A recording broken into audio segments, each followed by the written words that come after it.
Bab 926. Kapal itu berlayar mengarungi lautan dan tiba di pulau kecil itu dengan cepat. Setelah orang-orang turun, kapal itu tidak berlayar pergi, mereka hanya memiliki waktu 1 hari, siapapun yang bisa mendapatkan kristal yang berada di tengah pulau dan kembali ke kapal dalam waktu 1 hari, maka dia adalah pemenangnya. Setelah Dev dan yang lainnya tiba di pulau, mereka menemukan pulau itu tidaklah besar, pemandangannya sangat indah, jika pulau itu terlalu besar maka tidak mungkin bisa menemukan bola kristal itu dalam 1 hari. Tuan Dev, udara di pulau ini sangat bagus, terasa sangat menyegarkan. Albert berkata sambil menarik nafas dalam-dalam. Di sisi lain, Dev mengernyitkan keningnya, dia menarik nafas pelan dan raut wajahnya menjadi sedikit tidak natural. Kapten Albert, beritahu semua orang untuk menahan nafas dan tukar udara dalam tubuh mereka. Dev berpesan kepada Albert. Albert tercengang, dia tidak tahu apa yang hendak dilakukan oleh Dev, kenapa mereka harus menahan nafas saat ada udara yang begitu menyegarkan. Namun karena Dev sudah memberi perintah maka Albert akan menaatinya, dia meminta semua anggota Majelis Perlindungan Hukum untuk menahan nafas. Untung saja, mereka semua sudah berada di ranah Grandmaster ke atas, menahan nafas dan menukar udara di dalam tubuh mereka untuk sesaat masih bisa mereka lakukan. Audrey, segera beritahukan kepada pasukanmu untuk menahan nafas. Dev menatap dan berkata pada Audrey. Dev, apa yang terjadi? Apakah kamu merasakan sesuatu? Audrey bertanya kepada Dev dengan bingung. Saya merasa ada yang tidak beres dengan udara di pulau ini, sepertinya sudah diutak-atik oleh seseorang, Dev berkata sambil mengernyitkan keningnya. Diutak-atik, Audrey tercengang lalu tertawa, Dev, kamu terlalu sensitif, tidak mungkin udara di pulau sebesar ini bisa diutak-atik. Audrey sama sekali tidak percaya dengan apa yang dikatakan oleh Dev. Siapa yang bisa mengutak-atik udara di seluruh pulau, bagaimana mungkin itu bisa terjadi, itu adalah sesuatu yang sama sekali tidak mungkin dilakukan. Melihat Audrey yang tidak percaya, Dev juga tidak mengatakan apapun lagi dan dia terus mengawasi udara yang ada di sekitar pulau itu. Setelah Ichiro Watanabe dan yang lainnya turun dari kapal, mereka langsung melaju ke tengah dari pulau itu. Saat ini Dev dan yang lainnya sudah tertinggal di belakang, dan harus bergegas mengejar. Audrey membawa yang lainnya mengikuti Dev dan tidak menyembunyikan fakta bahwa dia sudah membentuk aliansi dengan Dev. Semakin Dev berjalan masuk ke dalam hutan yang lebat, dia semakin merasa ada yang tidak beres, tapi dia tidak tahu apa yang tidak beres jadi dia hanya bisa meningkatkan kewaspadaannya. Saat ini Ichiro Watanabe sedang memimpin pasukannya masuk ke pedalaman pulau, di sebuah lahan terbuka di pedalaman pulau, beberapa buket bunga berwarna merah muda diletakkan di atas lahan, 3 orang pria berjubah hitam dan mengenakan topeng sedang bergumam dan kabut berwarna merah muda tidak berhenti mengalir ke udara dari buket bunga itu. Melihat Ichiro Watanabe sudah tiba, 3 orang pria berjubah hitam itu langsung bangkit berdiri dan menghampiri Ichiro Watanabe, Tuan Muda Watanabe. Bagaimana, apakah serbuk sari dari bunga higanbana sudah menyebar ke seluruh pulau? Ichiro Watanabe bertanya kepada 3 pria bertopeng dan berjubah hitam itu. Tuan Muda Watanabe, sekarang sudah menyebar ke seluruh pulau tapi demi tidak menimbulkan kecurigaan mereka kami tidak banyak menyebar serbuk sari itu ke pinggiran. Seorang pria berjubah hitam menjawab. Bagus sekali, nanti setelah kembali saya akan memberi penghargaan besar kepada kalian. Ichiro Watanabe mengangguk dengan puas. Terima kasih Tuan Muda Watanabe. 3 pria berjubah itu langsung berlutut dengan wajah gembira. Sekelompok pendekar samurai yang dibawa oleh Watanabe melihat serbuk sari bunga higanbana yang sudah lama disebar di atas pulau itu menunjukkan raut wajah yang tidak natural. Serbuk sari itu sangat beracun dan dapat menyebabkan halusinasi, bahkan gangguan saraf dan delusi.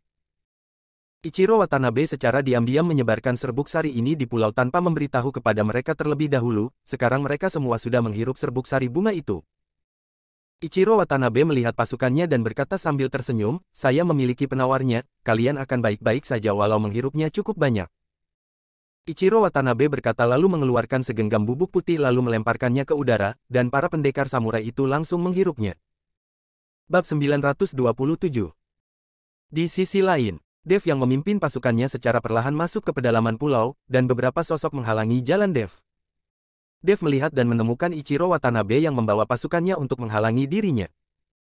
Ini membuat Dev sedikit heran, bukankah Ichiro Watanabe sudah membawa pasukannya masuk ke pedalaman pulau untuk mencari bola kristal? Kenapa dia menghalangi dirinya? Ichiro Watanabe, apa yang ingin kamu lakukan? Melihat Ichiro Watanabe menghalangi di depan, Audrey melompat maju dan langsung bertanya di hadapan Ichiro Watanabe. Bukankah kalian sudah tahu jelas apa yang ingin kulakukan? Raut wajah Ichiro Watanabe penuh kesombongan dan tatapan matanya penuh aura membunuh. Melihat Ichiro Watanabe tidak menyembunyikan keinginan membunuh dirinya, Dev mengernyitkan keningnya, bukankah kamu pergi mencari bola kristal, lantas kamu sengaja menghalangi kami di sini? Untuk apa menemukan bola kristal, dengan membunuh kalian semua pada saatnya kemenangan juga akan menjadi milik kami, jangan kira saya akan tunduk pada kalian hanya karena kamu berhasil mengalahkanku di atas ring. Ichiro Watanabe menyipitkan matanya dan aura pembunuh di tubuhnya menjadi semakin kuat. Melihat niat membunuh Ichiro Watanabe meningkat, aura di tubuh Dev juga mulai meningkat. Semua anggota Majelis Perlindungan Hukum mulai mengeluarkan senjata mereka. Audrey melambaikan tangannya dan semua pasukannya juga mengangkat senjata mereka. Ichiro Watanabe, kamu adalah seorang pendekar yang telah dikalahkan, sekarang kami dua tim sudah membentuk aliansi, lantas kamu berpikir bisa membunuh kami. Audrey mencibir. Hahaha, saya bahkan tidak perlu turun tangan untuk membunuh sekelompok orang bodoh seperti kalian, saya hanya ingin kalian saling membunuh satu sama lain. Setelah Ichiro Watanabe selesai berbicara, tiga pria bertopeng dan berjubah hitam di belakangnya tiba-tiba bergumam dan melafalkan mantra pada saat yang bersamaan.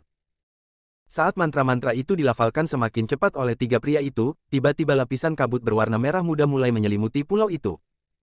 Saat melihat kabut tersebut, Dev tahu ada yang tidak beres dan berteriak, semuanya, tahan nafas. Setelah Dev selesai bicara, pasukan Audrey mulai berteriak kesakitan, mereka jatuh ke tanah dan mulai berguling-guling kesakitan. Audrey yang melihat pasukannya berubah menjadi seperti itu seketika bingung. Dev, apa yang terjadi sebenarnya? Audrey bertanya dengan kaget.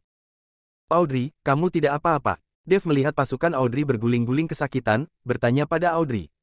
Audrey tiba-tiba menggelengkan kepalanya, namun kemudian sepasang mata Audrey tiba-tiba memancarkan cahaya merah dan mulai menghantamkan tinjunya ke arah Dev.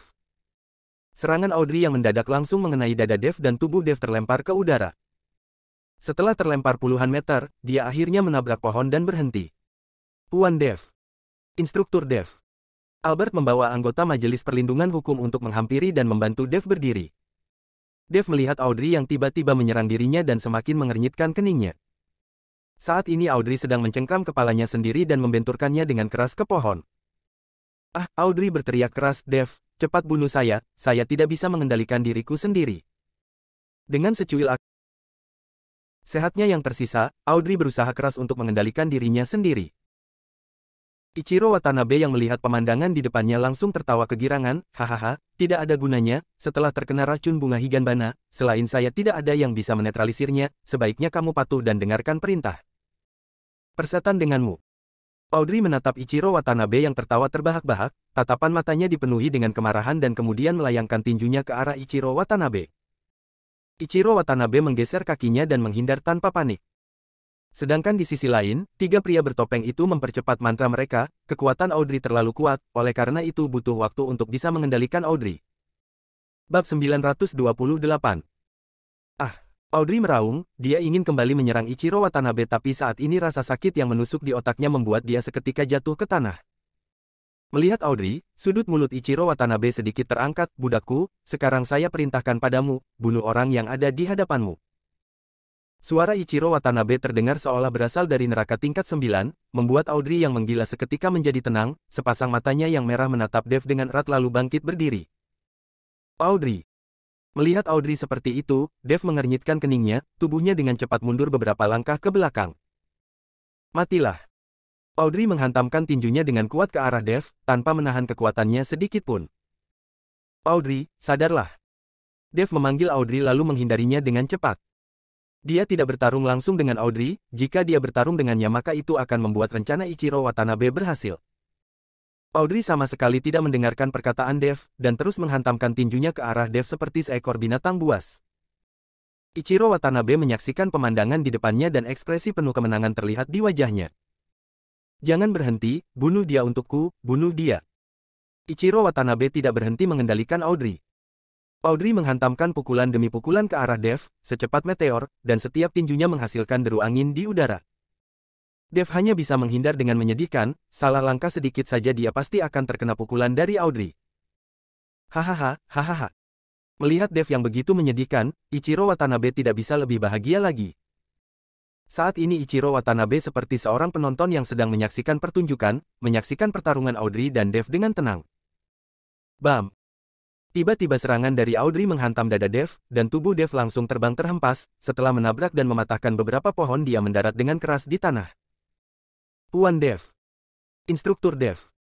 Albert dan yang lainnya ingin menghampiri Dev dan membantunya, tapi Dev malah berteriak, kalian jangan ada yang bergerak.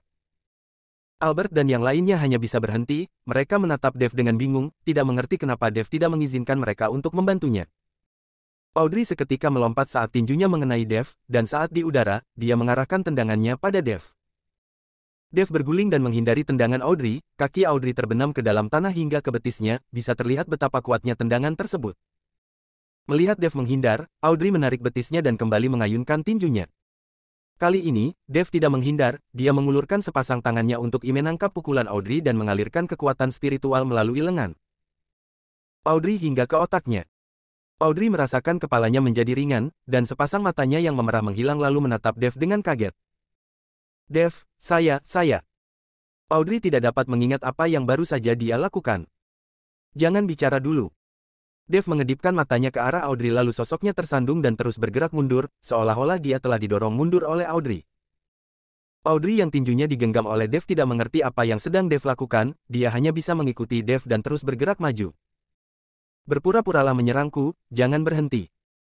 Dev berbisik di telinga Audrey. Audrey mengangguk kecil, walau dia tidak memahami apa yang ingin dilakukan oleh Dev, tapi karena Dev sudah berkata demikian, dia akan menurutinya. Audrey bertarung dengan Dev, serangan demi serangan, sementara Dev kembali menceritakan secara singkat apa yang telah terjadi pada Audrey. Saat Audrey mengetahui dirinya telah diracuni dan dikendalikan oleh Ichiro Watanabe, tatapan matanya penuh dengan kemarahan namun di saat bersamaan dia juga merasa malu karena saat mereka tiba di pulau, Dev sudah berpesan kepadanya tapi Audrey tidak memperdulikannya dan tidak disangka langsung masuk ke dalam perangkap Ichiro Watanabe. Bab 929. Lalu apa yang harus kita lakukan selanjutnya? Dengan kekuatan kita berdua, Ichiro Watanabe sama sekali bukan tandingan. Audrey berencana bekerja sama dengan Dev untuk membunuh Ichiro Watanabe bersama, jika keduanya bekerja sama, membunuh Ichiro Watanabe akan semudah meniup debu. Pasukanmu sudah terkena racun, Ichiro Watanabe pasti memiliki penawarnya, saya akan memberitahumu apa yang harus kita lakukan. Dev mengajarkan sebuah cara kepada Audrey. Audrey yang mendengarnya matanya berbinar, dan segera setuju dengan cara yang disarankan Dev. Audrey, bunuh dia, untuk apa bertele-tele? Ichiro Watanabe melihat Audrey yang bertarung jarak dekat dengan Dev dan tidak bisa mengalahkan Dev berteriak marah. Audrey, karena kamu sudah kehilangan kendali atas dirimu, jangan salahkan saya tidak segan-segan. Setelah Ichiro Watanabe berteriak, Dev juga berteriak dan cahaya keemasan bersinar pada kepalan tinjunya, lalu tinju itu diarahkan dengan keras ke arah Audrey. Sepertinya, Dev benar-benar sudah kehabisan kesabarannya, walau Audrey adalah orang dari negara Kree, Dev juga akan membunuhnya. Bam! Setelah suara gedebuk yang keras, tubuh Audrey yang ditinju Dev langsung terhempas ke bawah kaki Ichiro Watanabe. Melihat Audrey yang terbang sejauh ini, tatapan Ichiro Watanabe penuh dengan penghinaan, dasar tidak berguna, cepat bangun. Ichiro Watanabe menarik Audrey lalu mengumpat padanya. Tapi saat Audrey berdiri, dia tiba-tiba menyerang Ichiro Watanabe, satu tangannya merogoh saku Ichiro Watanabe, dan mengeluarkan sebungkus bubuk putih dari dalam sakunya. 1. Ichiro Watanabe tercengang dan segera bereaksi, dia hendak menyerang Audrey tapi Audrey menendangnya dan membuat dia mundur hingga 3 langkah. Kalau bukan karena dibantu oleh 3 orang berjubah hitam itu, Ichiro Watanabe pasti sudah tersungkur di tanah. Dev, coba lihat apakah ini penawarnya. Audrey memegang bubuk putih itu dan berjalan ke arah Dev. Dev mengambil sedikit lalu mengendusnya dan mengangguk, cepat buat pasukanmu menghirup bubuk putih ini. Baik, Audrey segera mengambil obat penawar itu dan mulai melemparkannya ke arah pasukannya. Ichiro Watanabe yang melihat pemandangan di depannya, hampir menjadi gila. Apa yang sedang terjadi? Bukankah Audrey jelas-jelas sudah terkena racun dari bunga higanbana? Kenapa tiba-tiba tersadar? Kenapa kalian semua tidak teracuni? Ichiro Watanabe mengernyitkan keningnya dengan bingung. Dev menatap Ichiro Watanabe dengan sinis, dan berkata dengan ringan, saya sudah menduga jebakanmu sejak awal, meskipun racun bunga itu hanya ada sedikit di udara, tapi saya tetap bisa membedakannya, oleh karena itu, sejak tiba di pulau saya menyuruh pasukanku untuk menahan nafas, sedangkan Audrey yang teracuni, sudah saya netralisir.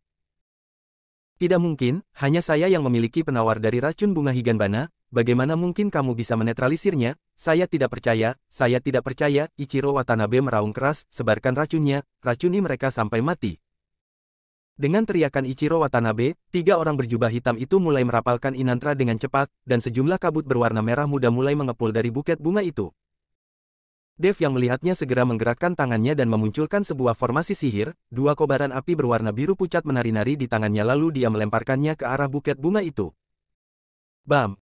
Saat dua nyala api berwarna biru mengenai kabut berwarna merah muda itu, terjadi ledakan dan bola api yang besar langsung mengubah bunga itu menjadi abu. Ichiro Watanabe sangat marah saat melihat bunga-bunga itu hancur. Bunga-bunga itu adalah harta berharga bagi keluarga Watanabe. Dia diam-diam mengeluarkannya. Jika kepala keluarga sampai mengetahuinya, dia pasti akan dihukum. Sekarang bunga itu sudah dihancurkan. Ichiro Watanabe tidak tahu bagaimana dia harus menjelaskannya kepada keluarganya. Saya akan menghabisimu. Ichiro Watanabe berteriak marah dan menghampiri Dev dalam sekejap mata. Bab 930. Cepat sekali, sepertinya teknik 9 bayangan itu persis dengan yang saya harapkan. Dev tersenyum tipis, beberapa hari ini dia sudah mencoba mencari tahu tentang teknik pedang 9 bayangan yang dikuasai oleh Ichiro Watanabe, dan mendapatkan beberapa pengetahuan. Bam! Sosok Ichiro Watanabe melesat dengan cepat dan menghantamkan sebuah pukulan keras pada tubuh Dev. Dev tidak menghindar, dan langsung menerima pukulan dari Ichiro Watanabe pada tubuhnya. Sosok Dev bergetar dua kali dan tidak mengalami luka apapun. Di sisi lain, Ichiro Watanabe merasa tangannya mati rasa dan dia berdiri tidak jauh dari sana sambil menatap Dev dengan dingin. Ternyata memang benar, semakin cepat kecepatanmu, tenagamu akan semakin kecil, kamu tidak bisa melesatkan kekuatan dan kecepatan di saat bersamaan. Yang kamu sebut teknik 9 bayangan adalah mengorbankan kekuatan untuk kecepatan, sekarang sepertinya tidak lebih dari kotoran ayam. Dev menatap Ichiro Watanabe dan mencibir. Bayangan Ichiro Watanabe bisa menipu mata semua orang tidak lebih dari karena kecepatannya yang terlalu cepat dan menyebabkan ilusi. Kamu mengira kamu sudah benar-benar melihat teknik pedang 9 bayanganku. Setelah Ichiro Watanabe selesai bicara, tangannya bergetar lalu menghunuskan pedang sayap jangkriknya, pedang itu memancarkan cahaya yang redup, gelombang energi sudah disuntikkan ke dalamnya dan membuat aura pedang itu seketika meningkat dan mengeluarkan suara dengungan. Kenapa? Kamu adalah pendekar yang sudah kalah, dan ingin menggunakan cara yang sama untuk melawanku. Dev menatapnya dengan penuh penghinaan, lalu dengan sebuah lambaian, pedang naga muncul di tangannya. Hari ini juga bukan berada di atas ring, kamu sudah lupa saya punya bantuan. Setelah Ichiro Watanabe berkata, 3 orang berjubah hitam di belakangnya membuka jubah hitam mereka dan memperlihatkan baju besi berwarna emas ditambah dengan topeng yang mereka kenakan, mereka adalah 3 pendekar armor emas. Baju besi emas 3 pria berjubah hitam itu mulai bersinar dengan menyilaukan di bawah sinar matahari, dan 3 sinar itu menyinari pedang yang ada di tangan Ichiro Watanabe. Pedang yang ada di tangan Ichiro Watanabe mulai memancarkan energi pembunuh dan aura pedang itu menjadi lebih panjang beberapa kaki. Dev mengernyitkan keningnya, dia merasakan aura pembunuh dari pedang Ichiro Watanabe, dan itu membuatnya merasa sedikit gelisah. Kali ini, saya akan membiarkanmu mencoba teknik pedang 9 bayanganku. Setelah selesai bicara, tubuh Ichiro Watanabe tiba-tiba meningkat dan melesatkan pedangnya ke udara, aura menakutkan dari pedang itu seketika tiba di hadapan Dev. Dev seketika merasakan sedikit bahaya dan nyala api muncul di pedang naga yang ada di tangannya, lalu mengayunkan pedang itu dengan dahsyat. Bruak-brak-brak. Dua aura pedang itu bertabrakan, tubuh Dev seketika terlontar akibat tabrakan yang begitu kuat, seluruh pulau itu terasa seperti dijatuhi oleh bom, sebuah lubang dengan kedalaman lebih dari 10 meter muncul dan pohon-pohon beterbangan. Dev, Audrey bergegas maju untuk memeriksa keadaan Dev. Dev diselimuti oleh debu dan bangkit berdiri, meskipun tampak menyedihkan dia sama sekali tidak terluka. Tidak disangka, tubuh fisikmu kuat juga. Ichiro Watanabe terkejut saat melihat Dev yang tidak terluka sama sekali. Ichiro Watanabe, ini adalah kompetisi, tapi kamu diam-diam mengatur orang untuk berbuat curang, kamu ini melanggar aturan. Audrey berkata sambil menunjuk Ichiro Watanabe. Hahaha, aturan apa? Setelah saya membunuh kalian semua nanti, saya adalah pemenangnya, dan aturan dibuat oleh pemenang. Ichiro Watanabe tertawa keras. Jangan sombong terlalu cepat, kami berdua membentuk aliansi, walau kamu mempunyai bantuan lalu bisa apa?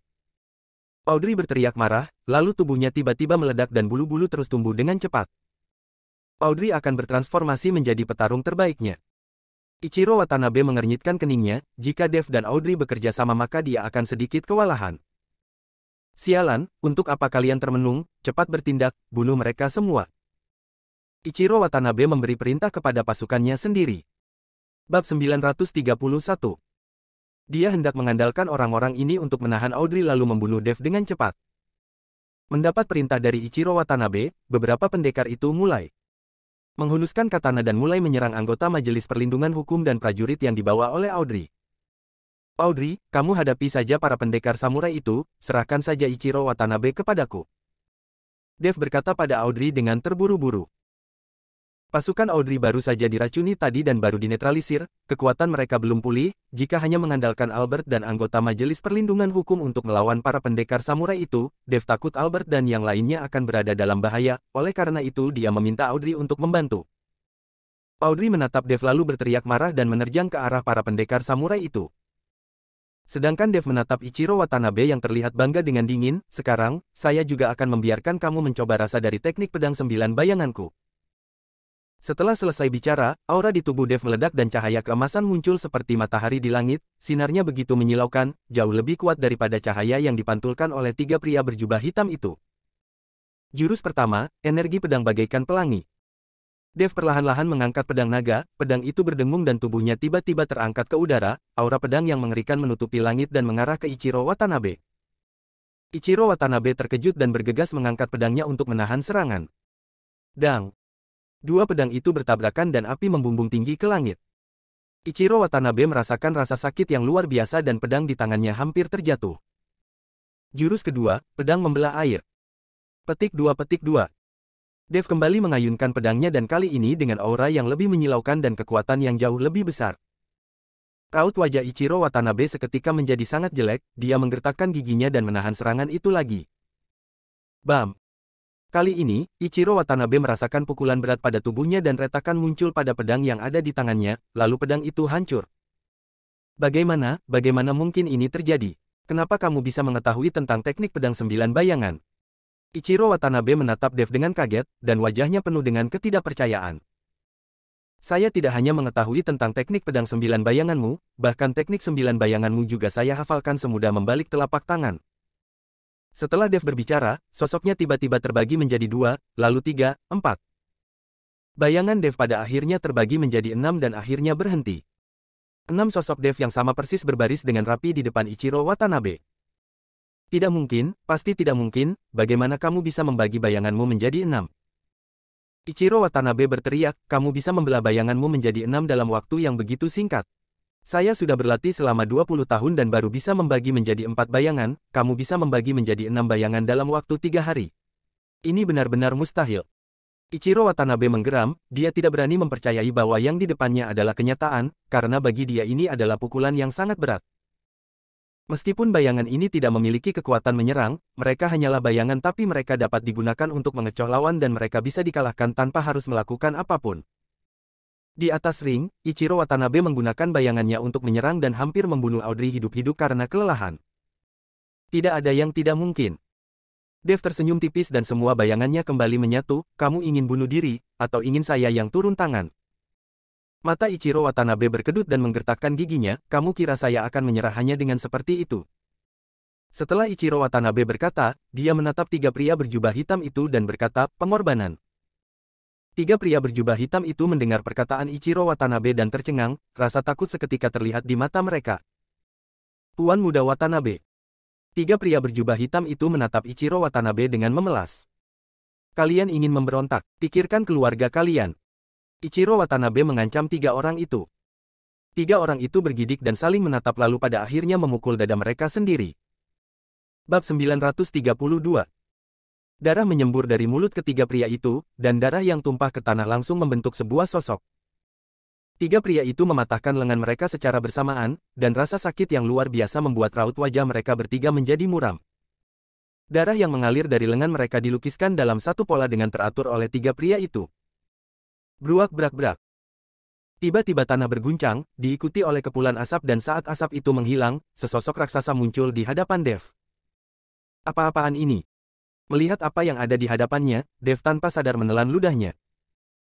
Terlihat seekor monster raksasa setinggi beberapa meter, memperlihatkan giginya yang tajam, bentuknya yang aneh membuat orang sulit mengetahui hewan macam apa itu. Monster raksasa itu muncul dan mengendus darah di tanah, lalu membuka mulutnya dan langsung menelan salah satu dari 3 pria berjubah hitam itu. 2 pria lainnya ketakutan dan berdiri diam tidak berani bergerak sama sekali. Mereka menyaksikan bagaimana mereka akan ditelan oleh monster itu. Dev baru mengerti apa yang dimaksud Ichiro Watanabe dengan pengorbanan, ternyata dia menggunakan nyawa 3 orang itu untuk memunculkan hal seperti ini untuk melawan dirinya. Beraninya kamu memaksaku memunculkan monster penelan, hari ini saya tidak akan mengampuni kalian.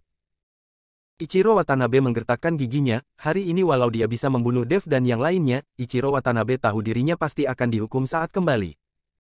3 master keluarganya dikorbankan olehnya begitu saja, walau dia adalah putra dari keluarga Watanabe, hukuman atas perbuatannya ini akan sulit dihindari. Namun saat ini Ichiro Watanabe tidak ingin memperdulikan hal lain, dia hanya ingin membunuh Dev dan hanya itu yang ada di dalam pikirannya. Coward. Monster penelan yang telah menelan 3 orang itu sepertinya belum kenyang, sepasang matanya yang bak lonceng tembaga menatap Dev dengan erat. Dev mengernyitkan keningnya, dan menatap monster penelan di hadapannya dengan ekspresi muram.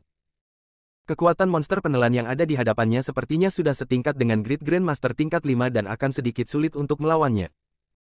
Perlu diketahui monster seperti ini berbeda dengan ahli bela diri, baik dalam kekuatan maupun ketangguhan fisik, monster seperti ini akan jauh lebih kuat dibandingkan dengan ahli bela diri. Monster yang memiliki kekuatan setara dengan Great Grandmaster tingkat 5 jika bertarung dengan seorang Great Grandmaster tingkat 5 pasti akan dimenangkan oleh monster, itu tidak diragukan lagi. Cahaya keemasan di tubuh Dev tidak berhenti berkilau, tubuh emas Dev yang tidak bisa dihancurkan dikerahkan secara maksimal oleh Dev, menghadapi monster seperti itu, Dev tidak berani lengah. Coward. Monster penelan meraung dan tubuhnya melesat ke arah Dev dengan cepat. Kecepatan monster penelan itu begitu cepat dan tiba di hadapan Dev dalam sekejap mata, Dev menghunuskan pedang naga di tangannya dan menebasnya ke kaki monster penelan itu. Namun, semburan api dan cahaya muncul, tebasan Dev ini tidak berhasil melukai monster penelan itu, sebaliknya malah membuat tubuhnya dihantam. Bab 933. Terlihat seekor serigala berwarna seputih salju yang sedang menerkam dan menggigit monster penelan. Serigala salju. Melihat serigala itu Dev langsung mengenalinya, itu adalah serigala salju yang dia temui di Pulau Naga. Saat itu, serigala salju pergi bersama dengan Yuki dan yang lainnya, kenapa bisa tiba-tiba muncul di sini? Lantas Yuki dan yang lainnya ada di pulau kecil ini. Dev melihat sekeliling dan menemukan Bram membawa serta Yuki dan yang lainnya sedang berjalan menghampiri. Dev yang melihat Yuki dan yang lainnya seketika menjadi seperti seorang anak kecil yang kegirangan. Kalau bukan karena ada begitu banyak orang di sini, Dev pasti sudah langsung melompat dan memeluk Yuki. Mata Yuki dipenuhi dengan kegembiraan. Melihat Dev, Ellie yang ada di sampingnya juga menatap Dev dengan kegembiraan dan penuh semangat. Hanya saja Dev tidak berani menatap Ellie secara langsung, dia tidak bisa menghadapi tatapan seperti itu dari Ellie. Paman Bram, kenapa kalian bisa ada di sini? Dev bertanya dengan kaget pada Bram. Alih-alih menjawab pertanyaan Dev, Bram melirik ke orang-orang dari negara Partan yang ada di sekeliling dan sedang bertarung dengan anggota Majelis Perlindungan Hukum, lalu berkata pada Yuki dan Ellie, kalian berdua boleh mencoba kekuatan kalian. Setelah Bram selesai bicara, Yuki dan Ellie tersenyum dengan penuh semangat lalu sosok mereka seketika menghilang di hadapan Dev. Kemudian, pertarungan menjadi kacau, 2 sosok cantik muncul dan dimanapun kedua sosok itu melintas, akan terlihat pendekar negara Partan yang meminta ampun. Ini. Dev membelalak tidak percaya, dan tidak berani mempercayai apa yang terjadi di depannya. Perlu diketahui para pendekar dari negara Partan memiliki kekuatan setidaknya seorang master, dan ada beberapa di antara mereka yang memiliki kekuatan Grandmaster, walau Audrey membantu, mereka juga bertarung dengan susah payah hingga sekarang, tapi begitu Yuki dan Ellie bergabung dengan mereka, pertarungan itu langsung terlihat jelas. Ini sedikit berlebihan, mengingat Dev dan Yuki serta yang lainnya baru berpisah selama 1 bulan lebih, bagaimana kekuatan mereka bisa berkembang dengan begitu cepat. Melihat sikap Dev, Elena tersenyum, Dev, apakah kamu tidak bisa memahami bagaimana kekuatan Yuki dan Ellie bisa berkembang begitu cepat? Dev mengangguk, dia memang tidak dapat memahami, kecepatan kultivasi mereka jauh lebih cepat dibandingkan dengan dirinya. Saya beritahu padamu, itu karena Paman Bram mewariskan seluruh kekuatannya kepada mereka berdua, dan sekarang Paman Bram hanyalah orang biasa. Elena menjelaskan. Mendengar perkataan Elena, Dev langsung tercengang dan menatap Bram dengan tidak percaya, Paman Bram, kenapa kamu melakukannya?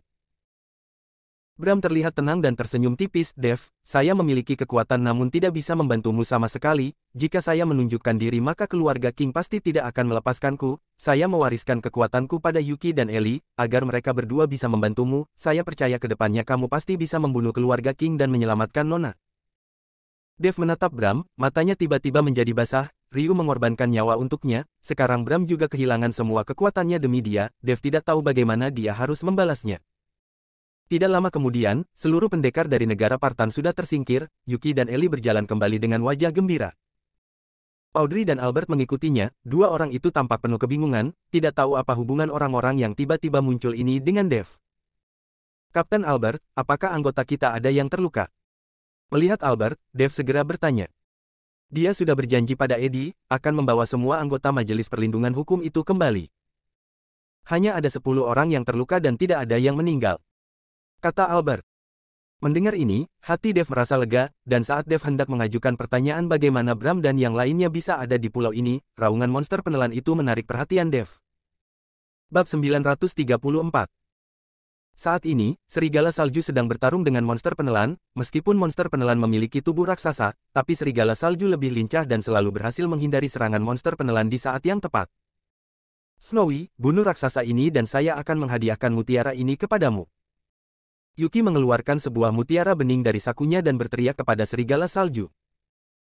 Melihat mutiara bening itu, serigala salju menengadahkan kepalanya dan melonglong, lalu tubuhnya melompat ke atas dan menggigit leher monster penelan dengan keras, mencabik sepotong daging dalam satu gigitan. Monster penelan meraung kesakitan dan berusaha keras melambaikan cakarnya untuk memukul serigala salju, tapi tubuh serigala salju itu seperti seekor ikan lele, yang terus berputar mengelilingi monster penelan, dan membuat monster penelan bahkan tidak bisa menyentuh serigala salju. Pada saat yang tepat, serigala salju kembali menyerang dan menggigit leher monster penelan. Lagi, kali ini, serigala salju menggigitnya dan tidak mau melepaskannya. Monster penelan berguling-guling di tanah dan berusaha untuk melepaskan diri, tapi sama sekali tidak berguna. Setelah beberapa menit kemudian, monster penelan yang besar itu digigit mati oleh serigala salju. Ini. Mulut Ichiro Watanabe menganga lebar dan tertegun. Seekor serigala salju bisa menggigit mati monster penelan raksasa, benar-benar tidak masuk akal. Snowy, bagus sekali. Yuki tersenyum dan melemparkan mutiara di tangannya, serigala salju bergegas menangkap dan memasukkannya ke dalam mulut, lalu berlari dengan cepat ke arah Dave dan menggosok-gosokkan kepalanya pada Dave. Dave perlahan berjongkok dan membelai kepala serigala salju, sementara serigala salju meletakkan mutiara itu ke tangan Dave. Dave menatap Yuki dengan bingung, dia tidak tahu apa yang sedang dilakukan oleh serigala salju. Ini adalah mutiara malam yang harus kalian temukan dalam kompetisi, Snowy sedang membantumu memenangkan kompetisi. Saat mendengar perkataan Yuki, Dave baru sadar kalau ini adalah mutiara malam yang mereka cari. Dave melingkarkan tangannya dengan senang di leher serigala salju ini sangat berperi kemanusiaan, dan benar-benar rekan yang sangat baik. Di saat ini, Ichiro Watanabe hendak berbalik dan kabur. Mau kabur kemana? Audrey bergegas menerjang ke arahnya. Dave yang melihat itu juga mendengus dan dalam sekejap mata sudah menghalangi di depan Ichiro Watanabe. Serigala salju mengikuti dari belakang, tidak membiarkan Dave tertinggal sama sekali. Saat ini, Ichiro Watanabe menatap Dave dengan wajah panik, apa yang ingin kalian lakukan? Saya mengaku kalah, saya tidak mau berebut dengan kalian lagi. Ichiro Watanabe kembali menggunakan cara saat pertarungan di atas ring, dan kembali mengaku kalah. Hari ini walau kamu mengaku kalah, saya juga tetap akan mencabut nyawamu. Dave berkata dengan dingin. Tidak boleh, kalian tidak boleh membunuhku, saya dari keluarga Watanabe, apa kalian tahu tentang keluarga Watanabe? Tahu apa konsekuensinya jika membunuhku? Ichiro Watanabe yang melihat Dave tidak berencana melepaskannya mulai mengancam. Persetan dengan asal-usul keluargamu. Dave berkata dan mengangkat tangannya untuk mencengkram Ichiro Watanabe, pada saat bersamaan seni konsentrasi hatinya berputar dengan cepat dan menyerap energi milik Ichiro Watanabe. Ichiro Watanabe berteriak kesakitan, tubuhnya tidak berhenti gemetaran karena seluruh energi di dalam tubuhnya terus menghilang. Dalam waktu beberapa menit, Ichiro Watanabe sudah berubah menjadi sebuah mayat kering. Melihat pemandangan itu, Audrey yang awalnya ingin mengatakan sesuatu tiba-tiba menelan kembali semua perkataannya.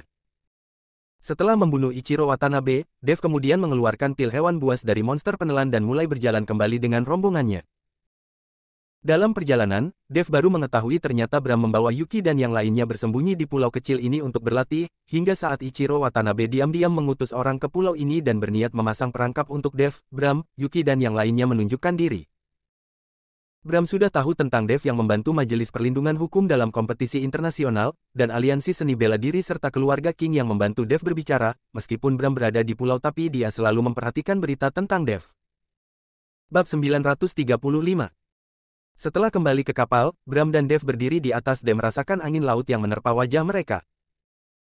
Kamu menonjolkan diri dengan membantu Majelis Perlindungan Hukum dalam kompetisi seperti ini, dengan begitu identitasmu akan lebih cepat terungkap. Saya rasa keluarga King sudah memperhatikanmu, apakah mereka tahu kalau kamu adalah orang yang mereka cari? Bram bertanya pada Dev. Dev menggelengkan kepalanya, saya tidak tahu, hanya saja saya sudah bertemu dengan Navin. Apa? Bram terkejut, Navin sudah mencarimu. Saat pertarungan di ring, dia berada di bawah ring, meskipun dia mengenakan topi dan masker tapi saya bisa merasakan itu adalah dia. Dev berkata dengan enteng. Bram mengernyitkan keningnya, gawat, karena kamu dapat merasakan itu adalah dia, maka dia pasti bisa merasakan aura dan garis keturunanmu, dia seharusnya sudah memastikan identitasmu, sekarang keluarga King mungkin sudah mengetahui identitasmu. Bram berkata dengan cemas, meskipun sekarang kekuatan Dev sudah sangat kuat tapi masih tidak bisa dibandingkan dengan keluarga King, jika Navin sudah mengetahui identitas Dev, dan mengutus orang untuk melawan Dev, maka Dev tidak akan punya kemampuan untuk melawan. Tidak ada yang perlu ditakuti, yang paling penting kita sudah mempersiapkan diri untuk situasi yang akan datang. Saat ini, Dev sudah berpikiran jernih, masalah sudah mencapai titik ini dan dia hanya bisa melangkah sambil memikirkannya. Hanya bisa begitu, namun sekarang kamu adalah anggota dari Majelis Perlindungan Hukum, meskipun kekuatan Majelis Perlindungan Hukum tidak kuat, tapi mereka termasuk Departemen Pemerintahan, jika kamu bisa mendapatkan apresiasi dari atasan, maka keluarga King mungkin tidak berani melakukan apapun terhadapmu. Bram menganalisis. Dev mengangguk, dia juga berpikir demikian, saat kekuatannya belum memadai satu-satunya cara untuk menyingkirkan para keluarga bela diri yang mengejarnya adalah dengan menempelkan diri pada pemerintahan untuk sementara waktu. Hanya saja, kekuatan Majelis Perlindungan Hukum terlalu kecil, meskipun Eddie merupakan ketua Majelis Perlindungan Hukum, tapi dia tidak memiliki banyak kekuasaan dan keluarga-keluarga dalam komunitas bela diri itu meremehkan Majelis Perlindungan Hukum. Ingin mendekatkan diri pada pemerintahan, Dev harus bertemu dengan orang-orang berjabatan tinggi, jika hanya mengandalkan Eddie sendiri, sepertinya tidak akan mampu memperkenalkannya kepada orang-orang berjabatan tinggi. Saat ini Dev tiba-tiba teringat pada seseorang, Frank. Saat Dev pertama kali datang ke kota Gamma, dia membantu untuk menyembuhkan putra Frank, mungkin saja dengan bantuan Frank dia bisa menjalin hubungan dengan orang-orang yang berada di tingkatan atas, meminjam kekuatan pemerintahan untuk sementara waktu agar bisa menghentikan keluarga-keluarga bela diri yang mengejar dirinya. Paman Bram, sekarang kekuatanmu sudah diwariskan kepada Yuki dan Ellie, apa yang akan kamu lakukan selanjutnya? Tanya Dev. Apalagi yang bisa saya lakukan, mencari tempat untuk mengasingkan diri lalu menjalani sisa hidupku dengan tenang. Sambil menatap ke kejauhan, tatapan mata Bram tampak sedikit tidak rela namun lebih didominasi oleh ketidakberdayaan. Apa kamu sudah memikirkan hendak kemana? Bagaimana jika kamu pergi ke kota Surau, saya memiliki rumah di sana dan memiliki banyak kenalan, kamu bisa menjalani hidup dengan tenang, saya akan menjagamu. Bram menjadi seperti ini karena Dev, hati Dev juga merasa sangat tidak tega. Boleh juga, saya akan melewati hari-hariku dengan tenang di kota kecil seperti kota Surau. Bram mengangguk, itu membuat Dev sangat gembira, dia takut Bram tidak akan menyetujuinya. Tidak lama kemudian, kapal itu berlabuh, hari juga belum gelap, melihat kapal sudah kembali, kerumunan orang yang berada di pinggir dermaga sedikit kaget. Tidak ada yang menyangka kapal itu akan kembali dengan cepat, waktu kompetisi itu adalah 3 hari, bisa kembali saat hari ketiga saja sudah bagus, tapi tidak disangka baru 1 hari kapal itu sudah kembali, tidak ada orang yang menyangka akan terjadi hal seperti ini. Eddie dan Anna bergegas menghampiri, mereka ingin melihat apa yang terjadi kenapa kapal itu kembali dengan cepat. Saat melihat Dev dan Audrey serta yang lainnya kembali dengan selamat, dan turun dari kapal, Eddie dan Anna baru bernafas lega. Sedangkan perwakilan negara Partan yang juga menunggu di dermaga tidak melihat Ichiro Watanabe dan yang lainnya turun dari kapal setelah sekian lama, raut wajah mereka seketika berubah menjadi sangat jelek. Bab 936. Mutiara Malam ada di sini, tim kami memenangkan kompetisi ini. Setelah turun dari kapal, Dev mengangkat mutiara malam yang ada di tangannya dan berkata dengan lantang. Banyak orang mulai bersorak saat melihat Dev berhasil membawa mutiara malam dan memenangkan kompetisi, karena ini adalah wilayah Arunika, jika negara Partan sampai menang, maka akan sangat memalukan. Semua orang mengerumuni Dev dan ingin kembali tapi perwakilan negara Partan menghalangi jalan. Tunggu sebentar, di mana orang-orang kami? Di mana Tuan Ichiro Watanabe?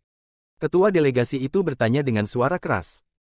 Meskipun ketua delegasi memiliki firasat buruk dalam hatinya, tapi dia masih sedikit berharap. Dev menatap ketua delegasi Tiu dan tersenyum sinis, Tuan Ichiro Watanabe kalian tidak akan pernah kembali lagi selamanya.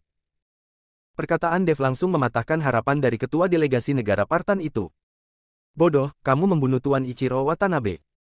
Mata ketua delegasi negara Partan itu dipenuhi dengan kemarahan. Dev tidak gentar dan aura pembunuh di tubuhnya mulai meningkat, dia melangkah maju dan mendekati ketua delegasi negara Partan itu, saya tidak hanya membunuh Ichiro Watanabe kalian, bahkan semua orang dari negara kalian yang pergi ke pulau itu juga sudah saya bunuh, kalau kalian ingin membalas dendam, saya bisa menemani hingga akhir, dan mengumumkan hal buruk yang sudah kalian lakukan. Perkataan Dev membuat ketua delegasi itu tersentak di tempat, meskipun matanya masih dipenuhi dengan kemarahan, tapi akhirnya dia tetap harus menyingkir. Mereka memang sudah melanggar aturan sejak awal, jika mereka mempermasalahkan masalah ini maka pada akhirnya mereka sendiri yang akan dipermalukan.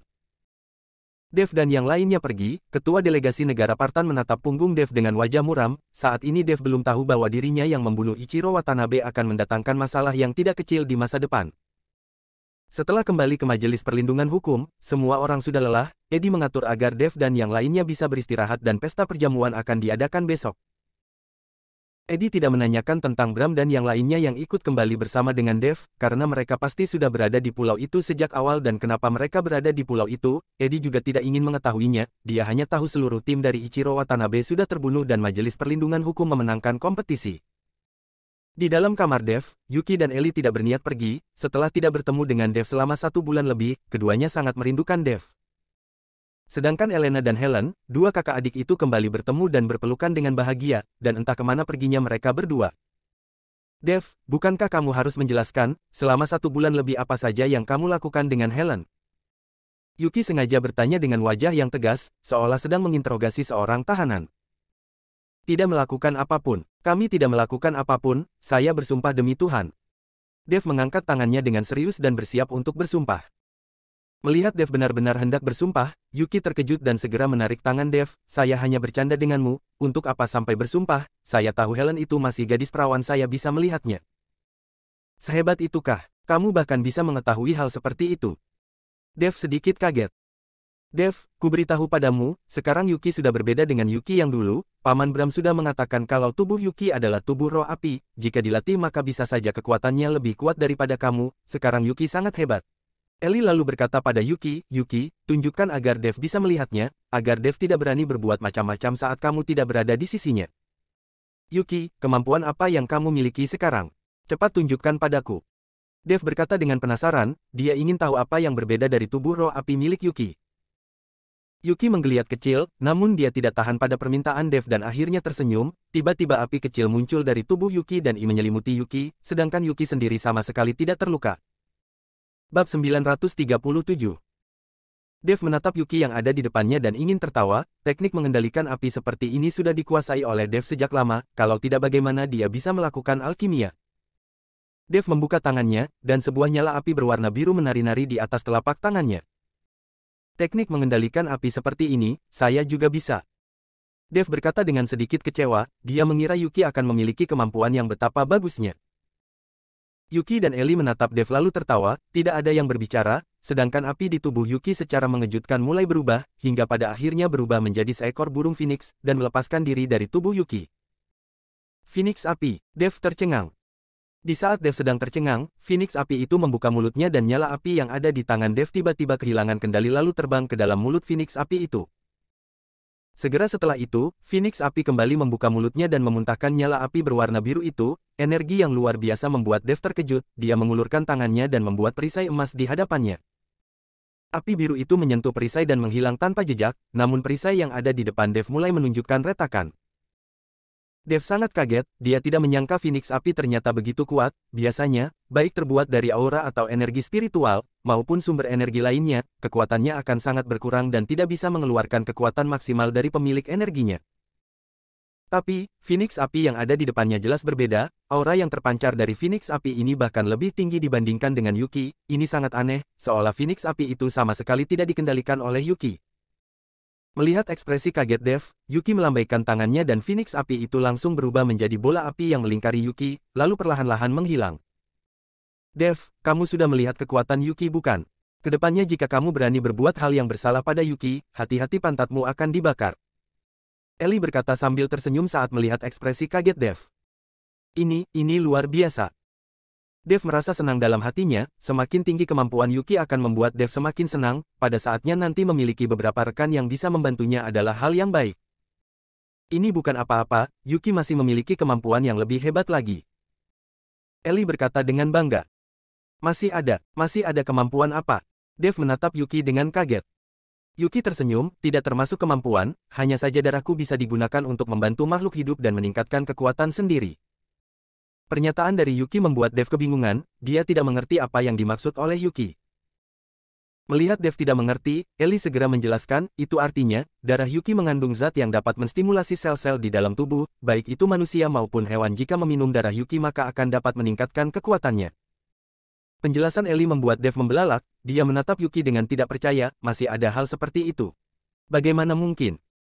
Dev belum pernah mendengar meminum darah manusia dapat meningkatkan kekuatannya, perlu diingat Dev cukup memahami medis dan alkimia, bahkan mendapatkan catatan alkimia terhebat dari penguasa lembah di lembah pengobatan, dia belum pernah mendapatkan catatan seperti itu. Untuk apa membohongimu, Snowy hanya tidak sengaja menjilat tangan Yuki yang terluka dan berdarah, pada akhirnya kekuatannya bertambah pesat, bukankah kamu melihat sendiri bagaimana Snowy langsung membunuh monster raksasa itu? Ellie segera berkata. Hanya saja, Dev masih sedikit tidak percaya, meskipun kekuatan serigala salju itu memang sudah meningkat, tapi jika mengatakan menjilat darah Yuki bisa membuat kekuatannya bertambah, Dev tidak terlalu mempercayainya. Melihat Dev tidak percaya, Ellie sedikit panik lalu berkata, kalau tidak percaya, coba saja kamu jilat darah Yuki dan kamu akan tahu. Bab 938. Setelah Ellie berkata dan menatap Yuki, Yuki mengangguk dan tiba-tiba mengeluarkan sebuah belati dan menyayat jarinya. Apa yang kamu lakukan? Dev terkejut dan segera menghentikan Yuki. Bukankah kamu tidak percaya, kamu coba saja dan kamu akan tahu. Kata Ellie. Saya percaya, saya sudah percaya, tidak perlu dicoba, saya tidak ingin melihat Yuki terluka. Dev berkata sambil meraih belati dari tangan Yuki. Melihat Dev begitu memperhatikan dirinya, tatapan mata Yuki dipenuhi dengan kebahagiaan, namun saat Dev tidak memperhatikan, dia meraih belati di tangan Dev dan langsung memegang belati yang tajam itu dengan tangannya, belati itu langsung menyayat telapak tangan Yuki. Melihat tangan Yuki terluka, Dev segera mencari sesuatu untuk membalut tangan Yuki.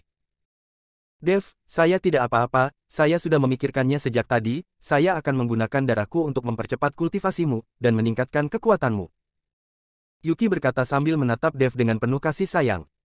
Hal gila apa yang kamu bicarakan? Mana mungkin saya akan menghisap darahmu untuk mendukung kultivasiku, walau saya harus terjebak di ranahku saat ini, saya tidak akan menghisap darahmu. Dev bergegas membalut luka Yuki dan berkata dengan rasa sakit hati. Yuki merasa sangat tersentuh, matanya berkaca-kaca namun dia tiba-tiba menyekat tangannya langsung ke mulut Dev. Darah merah segar itu mengenai bibir Dev, dan sebagian dengan cepat masuk ke dalam mulut Dev. Dev hanya merasakan darahnya mulai mendidih, kekuatan spiritual di dalam dantiannya mulai bergejolak dengan liar, dan saat ini Dev benar-benar merasa dia akan segera menembus ranahnya. Saat ini Dev sudah berada di puncak Grandmaster, dan setelah menembus ranah ini dia akan berada di ranah Great Grandmaster. Dan di dalam dantiannya Dev, akan terbentuk alkimia batin yaitu mencapai tahap inti emas, setelah mencapai tahap ini kekuatan Dev akan mengalami lompatan kuantum dan kekuatan spiritual di dalam dantiannya akan berubah dari energi menjadi cairan, dantiannya juga akan bisa menyimpan lebih banyak kekuatan spiritual. Bagaimana, apa kamu sudah merasakannya? Melihat Dev yang termenung di tempat, Yuki segera bertanya padanya. Ini terlalu luar biasa, bukan? Setelah perasaan itu perlahan-lahan memudar, Dev tersadar dan menatap Yuki dengan kaget.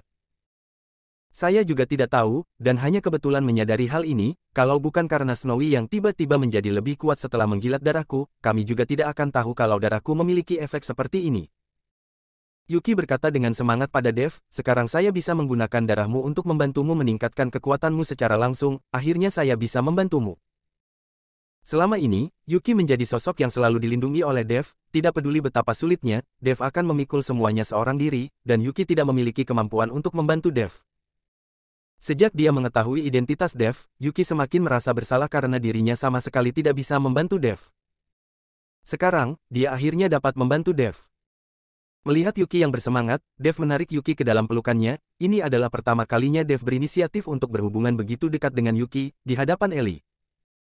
Dasar bodoh, saya sudah mengatakan saya tidak akan menghisap darahmu, untuk meningkatkan kekuatanku, kalau memang begitu, lebih baik saya menghentikan seluruh kultivasiku, jangan katakan hal bodoh seperti ini lagi ke depannya, lalu masalah ini jangan beritahukan kepada siapapun. Dev tahu, hati manusia sangat kejam, kalau orang lain sampai mengetahui hal ini maka Yuki akan berada dalam bahaya. Perlu diingat banyak orang yang bersedia melakukan apa saja untuk meningkatkan kekuatan mereka. Yuki meringkuk ke dalam pelukan Dev, dan diselimuti dengan perasaan aman. Ellie membalikkan badannya dengan rasa iri, dia membelakangi Dev dan Yuki, melihat dua orang itu bermesraan, hati Ellie memiliki perasaan yang tidak terlukiskan. Bab 939. Melihat Ellie membalikkan badannya, Yuki tiba-tiba melepaskan diri dari pelukan Dev dan menarik Ellie lalu mendorongnya ke dalam pelukan Dev. Ellie, ayo kita berdua merasakan kehangatan dari pelukan Dev bersama. Yuki meraih lengan Ellie dan mereka berdua mendekap dalam pelukan Dev. Ellie sedikit meronta pada awalnya, namun saat lengan Dev melingkari tubuhnya dengan lembut, Ellie tidak bergerak, sebaliknya dia malah menyandarkan kepalanya di bahu Dev dan menikmati kehangatan yang datang dari dada Dev. Dev tidak tahu apa yang sedang dia pikirkan saat itu, namun saat ini dia merasa seperti seorang pemenang dalam hidupnya. Bukankah ini yang dimaksud dengan dipeluk dari kiri dan kanan? Krek. Tiba-tiba pintu kamar Dev terbuka, Ellie dan Yuki segera melepaskan diri dari pelukan Dev. Dev merapikan bajunya dengan sedikit canggung, saat melihat orang yang masuk adalah Anna, Dev bertanya dengan sedikit heran, "Putri Anna, sudah selarut ini apa kamu punya urusan?" Anna melihat Yuki dan Ellie yang ada di dalam kamar lalu tersenyum kecut dan berkata pada Dev, "Dev, tidak disangka kamu juga seorang pria hidung belang, dipeluk dari kiri dan kanan, apakah mereka berdua adalah pacarmu?" Perkataan Anna membuat Dev serba salah, dia baru saja memeluk Ellie, jika dia mengatakan Yuki adalah pacarnya lalu bagaimana dengan Ellie? Benar, kami berdua adalah pacarnya. Yuki melihat Dev yang serba salah dan menarik tangan Ellie lalu berkata pada Anna. Anna tersenyum, "Dev, kamu benar-benar sangat diberkati, memiliki dua gadis cantik sebagai pacarmu di saat bersamaan." Perkataan Anna terdengar sedikit cemburu, Yuki dan Ellie adalah wanita, bagaimana mungkin mereka tidak bisa mendengar nada itu, dan mereka berdua langsung menatap Dev. "Putri Anna, sudah selarut ini apakah ada urusan yang membawamu ke kamarku?" "Jika tidak ada urusan, saya ingin beristirahat." Jantung Dev berdegup kencang, dia benar-benar takut Anna akan mengatakan hal yang tidak-tidak, bagaimanapun gadis dari luar negeri memiliki pemikiran yang sangat terbuka. "Apa yang membuatmu gugup? Saya datang hanya untuk berpamitan denganmu, besok pagi kami akan kembali ke negara Kree, jika ada kesempatan pergi ke negara Kree, kamu harus menghubungiku, saya akan menunjukkan pemandangan indah negaraku." Setelah Anna selesai berbicara dia menatap Yuki dan Ellie, dua nona ini benar-benar beruntung, bisa memiliki pacar yang begitu hebat seperti Dev. Setelah selesai bicara, Anna berbalik dan pergi. Namun Yuki dan Ellie masih menatap Dev dengan erat. 1 bulan lebih tidak bertemu, sekarang kamu bahkan sudah berhubungan dengan gadis luar negeri. Yuki melangkah maju dan langsung menarik telinga Dev. "Tidak, fitnah, saya difitnah, saya baru mengenal Anna, dia terus mencariku, saya tidak pernah mengajaknya berbicara." Dev segera menjelaskan. "Saya tidak percaya, tatapan gadis itu padamu tampak tidak beres, saya rasa pasti ada sesuatu di antara kalian, katakan yang sebenarnya." Yuki sama sekali tidak percaya lalu berkata pada Ellie, "Ellie, kemari, kita beri dia pelajaran bersama, sekarang kita adalah orang yang sama." Ellie yang mendengarnya bergegas maju dan menarik telinga Dev yang satu lagi. Dev kemudian diinterogasi oleh dua gadis itu sambil dijewer telinganya. Tidak lama kemudian, suara tawa keceriaan terdengar dari dalam kamar Dev, seolah Dev adalah orang yang paling santai malam itu. "Apakah kalian berdua akan tidur di sini malam ini?" Dev menatap Yuki dan Ellie yang wajahnya memerah dan bertanya. "Bermimpilah, pesta pernikahan saja belum diadakan sudah ingin kami berdua menemanimu tidur." Yuki memutar matanya pada Dev lalu menarik Ellie berjalan keluar. Melihat Ellie dan Yuki pergi, Dev menghela nafasnya dan duduk di atas ranjang. "Setelah saya menyelamatkan ibu, saya akan melangsungkan pernikahanku dengan kalian." Dev bergumam. Bab 940. Keesokan paginya, Anna membawa Audrey dan yang lainnya pergi, Dev dan Eddie mengantar mereka ke bandara. Saat Anna dan yang lainnya pergi, dalam perjalanan kembali ke Majelis Perlindungan Hukum, Dev berkata pada Eddie, "Ketua Majelis Eddie, apakah akan ada pejabat yang hadir dalam acara perjamuan hari ini?" Eddie menatap Dev dan menggelengkan kepalanya, "Saya juga tidak tahu, perjamuan kali ini merupakan perintah dari atasan, mengenai siapa yang akan hadir, saya tidak tahu dengan jelas, namun pemimpin dari pengadilan Strata 6 sepertinya akan hadir." "Maksudmu adalah Frank?" tanya Dev. "Benar, itu dia, Tuan Dev pernah menyembuhkan penyakit putranya." Eddie menganggukkan kepalanya. Setelah Dev memikirkannya, dia berkata pada Eddie, "Ketua Majelis Eddie, apakah kita bisa pergi dan menemui pemimpin Frank sekarang? Dengan kekuatanku yang sudah terungkap saat ini, ditambah dengan kristal naga dan pedang naga yang ada padaku, saya yakin ada banyak keluarga di kota Gama yang sudah mengincarku, jadi saya pikir." Tidak masalah, kita akan berangkat sekarang. Saya tahu jika mengandalkan nama Majelis Perlindungan Hukum saja para keluarga-keluarga itu sama sekali tidak akan takut. Eddie juga memahami Dev, jika tidak, dia tidak akan meminta Ketua Dewan Aliansi Seni Bela Diri, Wiwanto untuk melindungi Dev kali ini, namun sekarang kompetisi sudah berakhir dan Eddie tidak yakin apakah Aliansi Seni Bela Diri akan melindungi Dev lagi atau tidak. Segera, mobil itu tiba di kediaman Frank dan setelah melapor kepada penjaga, Eddie membawa Dev menemui Frank. Tuan Dev. Begitu melihat Dev, Frank langsung melangkah maju dan menjabat tangan Dev dengan sopan, tidak menunjukkan sikap sebagai seorang pejabat penting sedikit pun. Dev adalah orang yang menyelamatkan putranya Frank, Frank selalu mengingat kebaikan ini. Pemimpin Frank, maaf mengganggumu. Dev berkata dengan sopan. Tuan Dev, apa yang kamu katakan, kamu telah menyelamatkan putraku, kebaikan seperti itu tidak akan pernah saya lupakan, sekarang kamu bahkan mewakili Majelis Perlindungan Hukum untuk bertarung dan langsung membunuh Ichiro Watanabe dari negara Partan, ini benar-benar berita yang menggembirakan. Frank berkata dengan raut wajah bahagia. Frank mempersilahkan Dev untuk duduk dan menyiapkan teh secara langsung untuk Dev, dan ini membuat Dev sedikit merasa malu. Setelah membuatkan teh untuk Dev dan duduk, Frank bertanya, Tuan Dev datang kemari, apakah karena ada urusan? Jika membutuhkan bantuanku, silahkan katakan saja, saya pasti akan membantu sebisaku. Frank tahu Eddie dan Dev seharusnya sangat sibuk untuk perjamuan hari ini, namun mereka sekarang datang mencarinya, pasti karena ada urusan. Dev menatap Frank, untuk sesaat dia tidak tahu bagaimana cara mengatakannya. Di saat ini, Eddie berkata, pemimpin Frank, dengan perubahan yang terjadi di dunia bela diri belakangan ini, banyak keluarga dan klan yang mengincar Tuan Dev. Tuan Dev membutuhkan dukungan dari seseorang di belakangnya jika ingin tetap tinggal di kota Gama. Frank yang mendengarnya seketika menjadi canggung, Eddie, kamu juga tahu pengadilan Strata 6 hanya departemen sipil, bagaimana bisa kami mengurus masalah komunitas bela diri, walau saya angkat bicara, orang-orang di komunitas bela diri juga tidak akan memberi muka. Pemimpin Frank, bukan begitu, Tuan Dev hanya berharap bisa dikenalkan kepada beberapa petinggi melalui koneksi pemimpin Frank. Eddie bergegas menjelaskan, tentu saja dia tahu bahwa Frank tidak memiliki kendali atas dunia bela diri, jika membahas kendali atas dunia bela diri, pengadilan Strata 6 masih tidak sebanding dengan Majelis Perlindungan Hukum. Frank yang mendengar ini tiba-tiba mendapatkan pencerahan dan mengangguk, lalu berkata dengan semangat, oh iya, ada satu hal yang hampir lupa saya beritahukan kepada kalian, Tuan Graham sepertinya akan menghadiri perjamuan hari ini.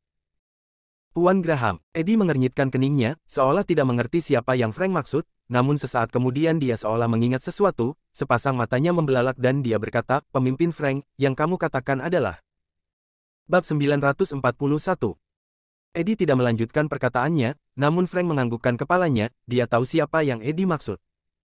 Ini sangat bagus, jika Tuan Graham hadir di perjamuan hari ini maka benar-benar menjadi kehormatan untuk Majelis Perlindungan Hukum. Eddie berkata dengan semangat. Dev yang mendengar di samping sama sekali tidak mengerti apa yang sedang dibicarakan oleh dua orang ini, dan siapa Tuan Graham yang mereka bicarakan. Namun sepertinya itu adalah orang penting, karena seorang pejabat besar seperti Frank saja menyapanya dengan penuh hormat, orang bernama Graham ini pasti bukan orang biasa. Tidak berlama-lama di kediaman Frank, Dev dan Eddie pun pergi, karena banyak hal yang harus dipersiapkan untuk perjamuan di Majelis Perlindungan Hukum hari ini. Ketua Majelis Eddie, siapa Tuan Graham yang kalian bicarakan barusan? Di dalam mobil, Dev bertanya dengan penasaran pada Eddie. Eddie yang mengemudi melihat sekelilingnya lalu berbisik, Tuan Dev, apakah kamu ingat? Dengan departemen rahasia di kota Gama yang saya ceritakan kepadamu. Ingat, saat itu kamu mengatakan kalau departemen rahasia ini menjadi batasan antara pemerintahan dan komunitas bela diri. Dev berkata sambil mengangguk. Benar, Tuan Graham itu adalah anggota eksternal dari departemen rahasia ini, namun mengenai posisi apa yang dia pegang dalam departemen rahasia ini, saya juga tidak tahu, hanya saja jika Tuan Graham bisa membantumu berbicara, maka seluruh komunitas bela diri di kota Gama sepertinya tidak akan berani menyentuhmu lagi.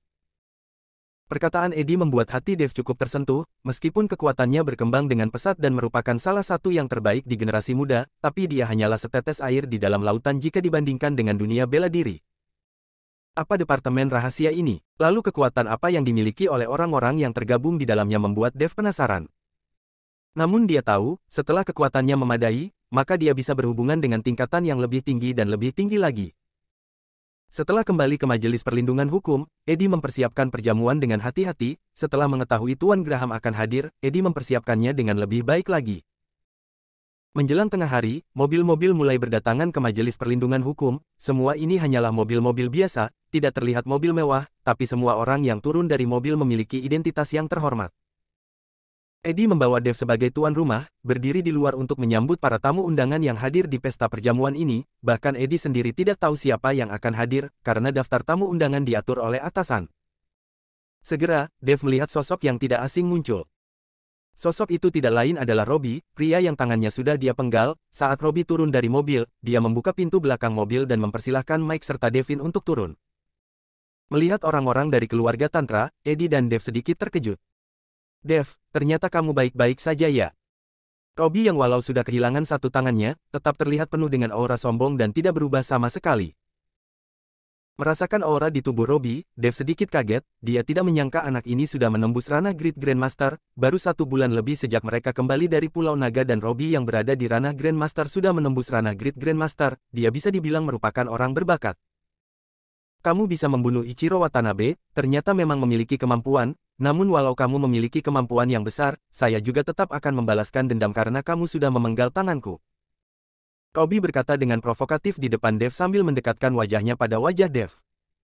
Dev menatap Robbie dengan acuh tak acuh. "Tuan muda Robbie, karena kalian datang untuk menghadiri pesta perjamuan ini, maka silahkan masuk. Jika datang untuk membuat masalah, saya rasa kalian datang di saat yang salah hari ini." Eddie takut Dev dan Robbie akan terlibat perseteruan, dan segera berdiri di antara mereka lalu berkata pada Robbie. "Eddie, kami memang datang untuk menghadiri pesta perjamuan. Walau kamu ingin mengusir kami, sepertinya kamu juga tidak memiliki kewenangan itu." Mike berkata dengan sinis pada Eddie. Bab 942. "Kalau begitu, silahkan masuk." Eddie memperagakan isyarat mempersilahkan. Devin melambaikan tangannya, "Masuk." Perkataan Devin membuat Robbie dan Mike berjalan masuk ke dalam Majelis Perlindungan Hukum. "Ayah, setelah perjamuan ini, aliansi seni bela diri tidak akan melindungi Dev lagi. Kamu pasti harus membantuku membalaskan dendam." Robbie berbisik di telinga Devin. "Tutup mulutmu dulu, hari ini bukan waktunya untuk membahas masalah ini." Devin memelototi Robbie. Di sisi lain, Eddie berkata pada Dev, "Tuan Dev, tidak peduli siapapun yang datang mencari masalah hari ini, kamu harus menjaga emosimu, jangan memberikan kesan buruk kepada Tuan Graham dan merugikan dirimu sendiri." Dev mengangguk, "Saya mengerti." Segera, ada banyak orang yang berdatangan, dan mereka semua merupakan orang-orang dari klan maupun keluarga terkemuka di komunitas bela diri. Susunan acara seperti ini membuat Eddie sedikit kaget dan bertanya-tanya siapa yang mengundang orang-orang ini. Perlu diketahui, orang-orang ini memiliki posisi yang menonjol dan ingin mengundang mereka sepertinya adalah suatu hal yang sangat sulit. "Tuan Dev." Saat ini, Steve datang bersama dengan Thomas, dan saat bertemu dengan Dev dia segera menyapanya. "Kalian juga datang." Dev sedikit bingung, siapa yang mengundang kalian? Steve berkata, "Kami semua datang ke sini atas undangan dari Aliansi Seni Bela Diri, mengenai siapa yang mengundang saya juga tidak tahu." Dev tercengang lalu berkata, "Kalian masuklah dulu." Setelah Steve membawa Thomas masuk ke dalam, Eddie menatap Dev, "Tuan Dev, sepertinya perayaan hari ini akan berlangsung meriah. Mungkin orang-orang dari dunia bela diri ini sudah mengetahui kalau Tuan Graham akan datang, jadi mereka semua datang kemari untuk menyenangkannya." Perkataan Eddie membuat Dev semakin penasaran dengan Tuan Graham. Perlahan-lahan, orang yang hadir sudah cukup banyak, sementara Eddie terus melirik jam tangannya dengan cemas sambil menunggu kemunculan Tuan Graham. Di saat itu, sebuah mobil limusin mewah muncul dan Eddie bergegas menyambutnya. Namun, saat pintu mobil ini dibuka, orang yang turun dari mobil itu adalah sosok yang sangat familiar. Ketua Dewan Aliansi Seni Bela Diri, Wiwanto. Setelah turun dari mobil, Wiwanto mengabaikan Eddie dan mempersilahkan seorang lelaki tua keluar dari mobil dengan penuh hormat. Lelaki tua itu mengenakan jubah putih dan sepasang matanya berbinar-binar. Meskipun usia lelaki tua itu sudah tidak muda, tapi dia masih memiliki aura yang kuat. Menghadapi lelaki tua ini, baik Dev maupun Eddie merasakan tekanan.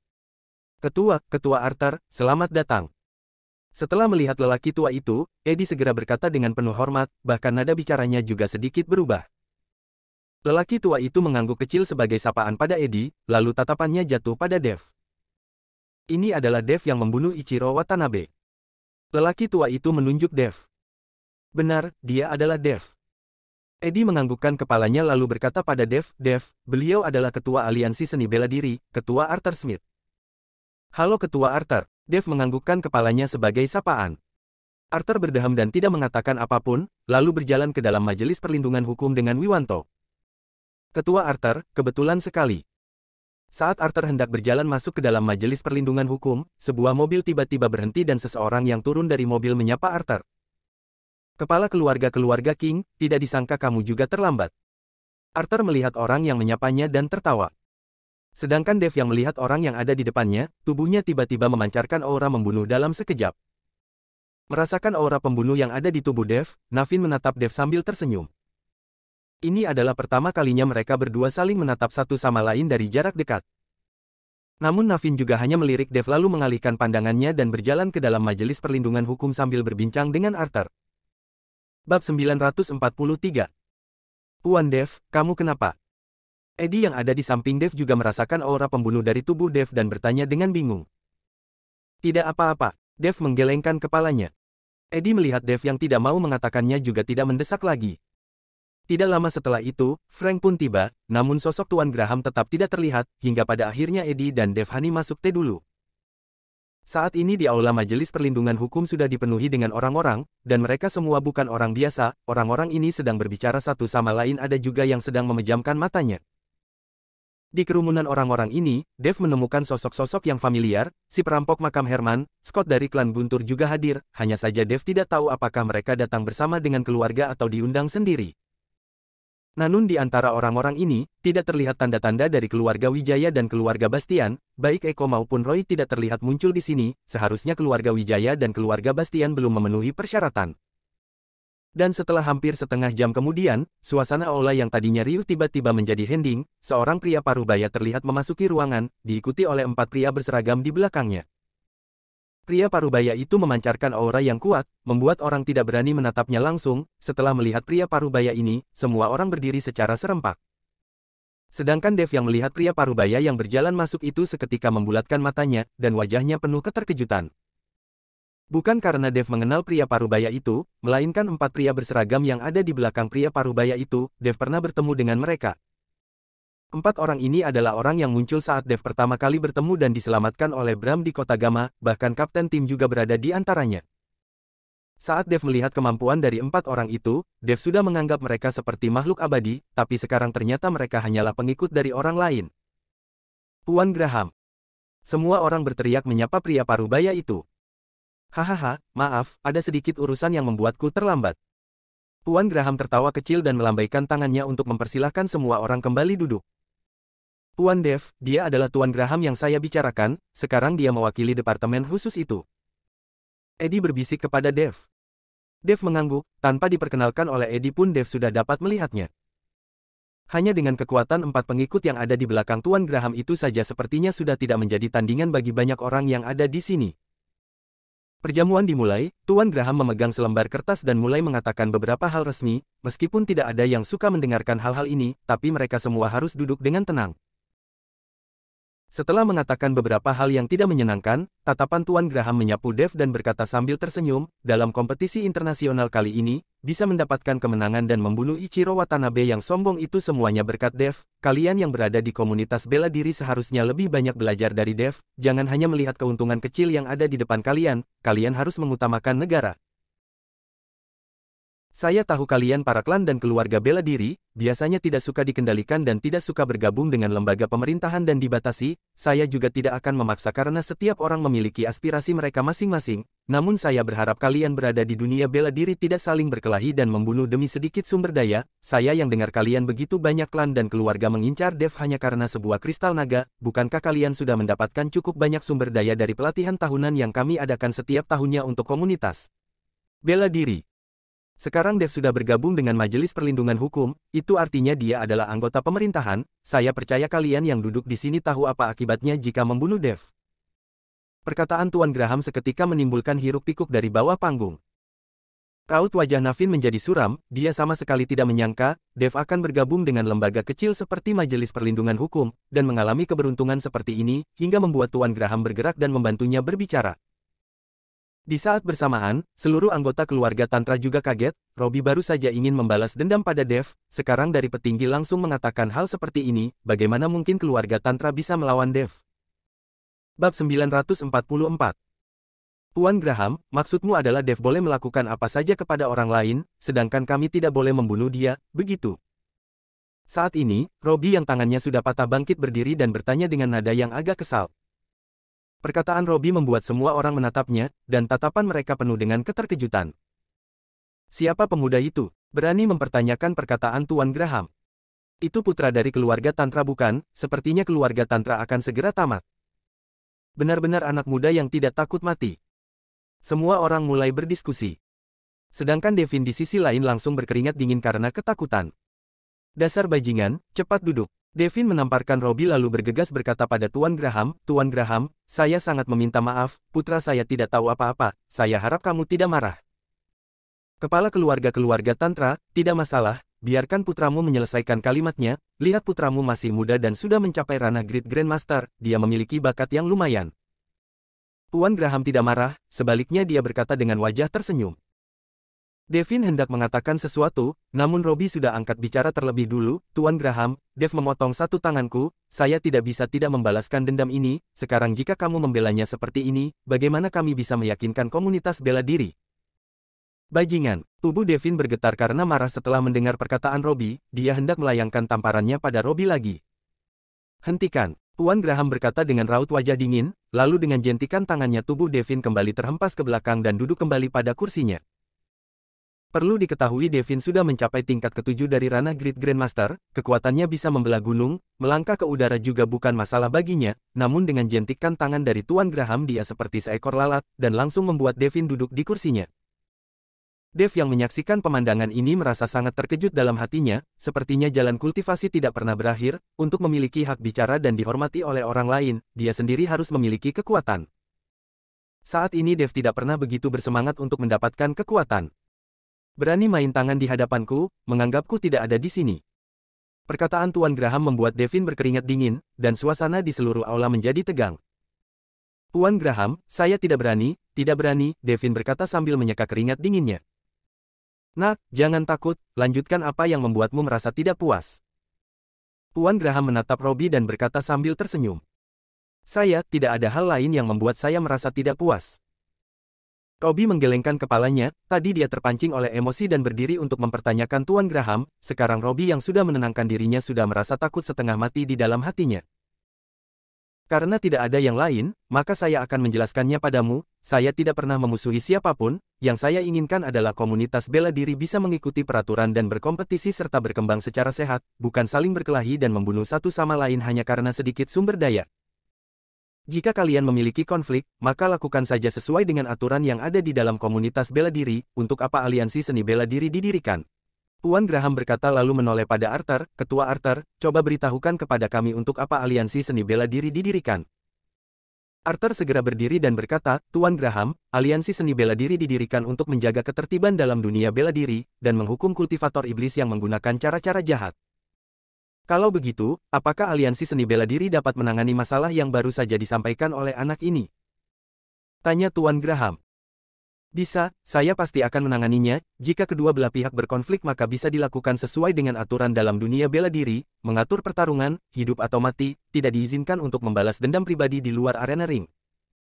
Arthur segera berkata dan menganggukkan kepalanya. Jika semuanya dilakukan sesuai dengan aturan maka tidak akan ada begitu banyak konflik, jangan mengira saya tidak tahu apa yang ada di dalam hati kalian, terkadang saya hanya malas mengurusi kalian saja. Sepasang mata Tuan Graham menyapu kerumunan orang yang hadir, semua tokoh-tokoh besar dari klan dan keluarga bela diri secara mengejutkan menundukkan kepala mereka dan tidak ada seorang pun yang berani berbicara. Bab 945. Didikan dari Tuan Graham benar, kedepannya saya akan memperkuat tatanan dalam dunia bela diri, Arthur tidak berhenti menganggukkan kepalanya. Ada satu hal yang ingin saya sampaikan pada kalian semua, pelatihan tahunan kali ini kemungkinan akan ditunda karena tidak menemukan kawasan arkeologi yang cocok untuk pelatihan, kalian para klan dan keluarga bela diri juga harus lebih memperhatikannya dan melihat apakah ada tempat yang cocok untuk pelatihan. Tuan Graham berkata dengan ringan. Saat mereka mendengar pelatihan akan ditunda, suasana menjadi gempar dan banyak yang mulai berdis. Saat ini, Steve mengalihkan tatapannya pada Dev dan mengedipkan matanya pada Dev. Dia ingin Dev memberitahukan tentang makam yang telah dia temukan sekarang, akan lebih baik lagi jika itu cocok dengan tempat pelatihan, dengan begitu, Dev akan lebih diperhatikan lagi oleh Tuan Graham. Tuan Graham, saya mengetahui sebuah tempat namun entah itu cocok untuk dijadikan sebagai tempat pelatihan atau tidak. Dev yang melihat tatapan Steve seketika bangkit berdiri dan berkata, "Sah." Semua orang seketika berhenti berdiskusi dan tatapan mereka melekat pada Dev. "Tuan Dev, tidak semua tempat bisa dijadikan sebagai tempat pelatihan begitu saja." Eddie berbisik untuk memperingatkan Dev dari samping. Dia takut Dev akan ditertawakan habis-habisan jika dia menyebutkan sebuah tempat pelatihan yang sangat umum. "Dev, ya, apakah kamu bisa memberitahukan di mana tempat itu?" Tuan Graham menatap Dev dan berkata dengan penuh ketertarikan. "Tuan Graham, tempat itu berada di pinggiran kota Gama," kata Dev. Saat Dev melontarkan kalimat itu, suasana di ruangan bergemuruh. "Dev, apakah kamu tahu tempat seperti apa yang cocok untuk dijadikan tempat pelatihan? Berani bicara sembarangan, ada begitu banyak klan dan keluarga di kota Gama, kami sudah mencarinya berkali-kali, mana ada tempat yang cocok untuk pelatihan?" Devin bertanya pada Dev. "Kamu sedang omong kosong ya, jika mengatakan kamu menemukan kawasan arkeologi atau makam kuno di tempat lain maka masih ada kemungkinan, tapi jika di kota Gama itu sama sekali tidak mungkin, sudah dicari berkali-kali. Itu jelas-jelas merupakan kebohongan, saya dapat berjalan dengan mata tertutup di kota Gama, jika ada tempat seperti itu apakah mungkin saya tidak mengetahuinya?" Anak muda, sudah terlena, mengira dirinya bisa membunuh Ichiro Watanabe maka Tuan Graham akan menghargainya, dia bahkan berani berbicara omong kosong. Semua orang mulai berbicara tentang Dev, tidak ada yang percaya pada perkataan Dev. "Dev, apakah kamu tahu acara seperti ini bukan bahan lelucon? Saya rasa kamu belum tahu itu pelatihan, jadi duduklah." Tuan Graham juga sama sekali tidak percaya pada perkataan Dev. Dalam radius ratusan mil di sekitar kota Gama, sepertinya sudah tidak ada tempat untuk pelatihan, mereka sudah mencari selama berkali-kali. Namun hanya ada satu orang yang menatap Dev dengan ekspresi yang tidak nyaman, orang itu adalah Herman, dia seolah bisa menebak tempat apa yang ingin Dev katakan. "Tuan Graham, meskipun saya tidak tahu tempat apa yang cocok untuk pelatihan, tapi tempat yang saya katakan adalah makam kaisar, jika belum pernah digali, maka pasti ada banyak barang di dalamnya." Dev tidak duduk dan kembali melanjutkan perkataannya dengan ringan. "Makam kaisar, kamu berhalusinasi bukan? Bagaimana mungkin ada makam kaisar yang belum ditemukan di kota Gama?" Robi langsung mencibir pada Dev. Semua orang juga mulai menertawakan Dev dan mengira Dev berani membual. Namun raut wajah Tuan Graham perlahan-lahan berubah menjadi dingin, karena perkataan Dev membuat dia terlihat sedikit buruk. Entah sudah berapa kali mereka menjelajah seluruh kota Gama, banyak makam kaisar yang sudah dikembangkan saat ini merupakan hasil temuan mereka, sekarang Dev mengatakan dia menemukan sebuah makam kaisar di kota Gama, bagaimana mungkin, bukankah ini sama saja dengan mengatakan orang lain tidak berguna? "Tuan Dev, jangan berbicara sembarangan, di seluruh kota Gama mana ada lagi makam kaisar?" Eddie yang melihat hal ini segera memberi isyarat kepada Dev agar Dev berhenti berbicara. Bab 946. Namun Dev berpura-pura tidak melihatnya dan melanjutkan perkataannya kepada Tuan Graham, "Makam kaisar ini tepat berada di sebelah makam kekaisaran saat ini, di bawah sebuah bukit kecil, jika tebakanku tidak salah maka bukit kecil itu seharusnya adalah gundukan tanah yang menutup makam kaisar itu." Kali ini semua orang menjadi semakin riuh, tempat itu sekarang sudah menjadi objek wisata, setiap hari banyak orang yang berdatangan, jika di tempat itu masih ada sebuah makam kaisar, bagaimana mungkin tidak ada yang menemukannya? Sepasang mata Tuan Graham menyipit dan menatap Dev. "Dev, apakah yang kamu katakan benar? Jika di sana tidak ada apapun, apakah kamu tahu akibat dari apa yang kamu bicarakan di sini hari ini?" "Tuan Graham, saya bersedia bertanggung jawab atas apa yang saya katakan," Dev berkata dengan tenang. Melihat Dev begitu tenang, Tuan Graham sedikit percaya pada apa yang dikatakan oleh Dev, dan orang yang lainnya mulai goyah. Karena tidak ada orang yang begitu bodoh untuk menipu Tuan Graham di tempat seperti ini, dan Dev juga bukan orang yang bodoh.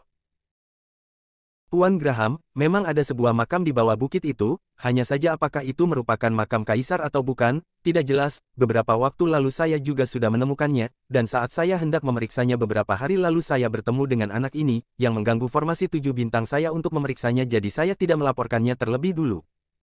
Saat ini, Herman bangkit berdiri dan berkata, Herman adalah orang yang pertama kali menemukan makam kuno itu, awalnya dia berniat menggalinya diam-diam, namun tidak disangka Dev menemukannya, dan sekarang Dev hendak memberikan manfaatnya kepada orang lain. Dalam hati Herman merasa tidak senang, jadi dia bangkit berdiri dan ingin mendapatkan apresiasi untuk dirinya. Perkataan Herman membuat semua orang percaya, karena keluarga Umar mencari nafkah dengan menemukan gua dan menjelajahi makam, tidak ada seorang pun yang bisa dibandingkan dengan keluarga Umar. Sekarang setelah Herman mengatakannya, maka makam itu pasti benar-benar ada. Tuan Graham melirik Herman. Tuan Graham sama sekali tidak percaya dengan Herman yang mengatakan hendak melaporkan penemuannya, klan-klan dan keluarga bela diri ini, bagaimana? Mungkin akan membagi sumber daya yang sudah mereka temukan, hanya saja Tuan Graham tidak membeberkannya. Baik, saya akan mengirim seseorang untuk menyelidikinya. Jika tempat itu benar-benar merupakan makam kaisar, maka Dev, kamu akan mendapatkan apresiasi yang besar. Setelah Tuan Graham selesai bicara, dia melangkah keluar. Melihat Tuan Graham hendak pergi, semua orang segera berdiri untuk mengantarnya. Eddie dan Dev bergegas mengantar keluar dengan sikap penuh hormat. Dev, angin akan menghancurkan pohon tertinggi di dalam hutan, tempat berlindung seseorang hanya sementara, yang benar-benar bisa melindungimu hanya kamu sendiri. Sebelum masuk ke dalam mobil, Tuan Graham menepuk bahu Dev dan berkata. Dev mengerti maksud perkataan Tuan Graham dan menganggukkan kepalanya. Untuk bisa hidup dalam masyarakat yang kejam ini harus mengandalkan kekuatan sendiri, jika mengandalkan perlindungan dari orang lain itu bukanlah solusi jangka panjang. Tuan Graham pergi, dan banyak orang yang juga pergi, kalau bukan karena Tuan Graham, Majelis Perlindungan Hukum tidak akan memiliki kekuatan untuk mengundang mereka. Dev, jangan mengira kamu sudah memiliki pendukung maka saya bisa mengampunimu, tanganku yang patah ini adalah dendam yang akan kubalaskan, kamu tunggu saja. Robbie menatap Dev dan berkata sambil menggertakkan giginya. Terserah. Dev berkata dengan penuh ketidakpedulian. Sikap Dev itu hampir saja membuat Robbie mati kesal, tapi dia tidak berani menyerang Dev di tempat ini, karena Tuan Graham sudah berpesan tadi. Robbie, ayo pergi. Devin menatap Dev dengan dingin lalu memanggil putranya untuk pergi, dia takut Robbie tidak bisa menahan diri dan menyerang Dev. Ayah, lantas kita akan membiarkan Dev begitu saja. Setelah pergi, Robbie berkata dengan wajah penuh kemarahan. Iya. Robbie baru selesai bicara, Devin sudah langsung menamparnya, dasar bajingan, kamu hampir saja membuat seluruh keluarga Tantra lenyap, apakah kamu tahu? Berani mempertanyakan Tuan Graham, kamu tidak lihat Arthur saja tidak berani melakukan apapun di hadapan Tuan Graham. Bab 947. Robbie memegangi wajahnya dan berkata dengan raut wajah sedih, kalau begitu, tanganku ini patah dengan sia-sia. Tenang saja, jika tidak boleh membunuh Dev secara terang-terangan, maka kita akan lakukan secara diam-diam. Tatapan mata Devin tersirat dengan niat membunuh yang kuat. Di saat itu, di depan pintu Majelis Perlindungan Hukum, Arthur dan Navin sedang berjalan bersama, dan saat melihat Dev, keduanya tercengang sejenak, jelas ada yang ingin mereka katakan pada Dev, tapi tidak satupun dari mereka angkat bicara. Nak, kamu sudah mencuri pujianku, hari ini kamu harus menjelaskannya padaku. Saat ini, Herman bergegas menghampiri Dev dengan marah dan berteriak. Makam kuno itu ditemukan olehnya terlebih dulu, tapi Dev malah memberitahukannya terlebih dahulu, merebut pujiannya, bagaimana mungkin Herman tidak marah? Herman, bicarakan semuanya dengan jelas. Melihat Herman bergegas menghampiri, Arthur bertanya padanya. Meskipun di perjamuan, Herman sudah mengatakannya, tapi jelas Tuan Graham tidak percaya, kalau tidak, pujian itu tidak mungkin dilimpahkan kepada Dev. Ketua Dewan, makam kuno itu saya temukan terlebih dulu, saat saya hendak menjelajahinya. Anak ini menerobos masuk, Herman menceritakan kembali kisah hari itu dengan detail, lalu berkata dengan jengkel, hari ini dia menceritakan mengenai makam kuno terlebih dulu, bukankah jelas dia mencuri pujianku? Saya harap Ketua Dewan bisa membuat keputusan. Arthur menatap Dev, apakah yang dia katakan benar? Jika benar, maka saya rasa hal ini harus dijelaskan kepada Tuan Graham. Benar, Dev menganggukkan kepalanya tanpa ragu, namun dia melanjutkan perkataannya, tapi, saat itu dia tidak benar-benar mengeksplorasi makam kuno itu, saya yang mengeksplorasinya, jika dia benar-benar mengeksplorasinya, setelah saya pergi, kenapa dia tidak segera melaporkannya kepada Ketua Dewan? Lantas keluarga Umar menginginkan makam itu untuk mereka sendiri. Bicara sembarangan kamu, saya. Herman tidak tahu bagaimana dia harus menjelaskannya, karena masalah ini sudah terjadi beberapa hari, kenapa Herman tidak langsung melaporkannya kepada Aliansi Seni Bela Diri, dia sendiri paling tahu alasannya. Kamu sama sekali tidak bisa memastikan apakah benar ada makam kuno di sana atau tidak, setelah saya pergi, kamu pasti kembali untuk mengeksplorasi hanya saja kamu tetap tidak bisa menemukannya, karena makam itu sudah saya segel dengan formasi sihir, kamu tidak akan bisa menemukannya.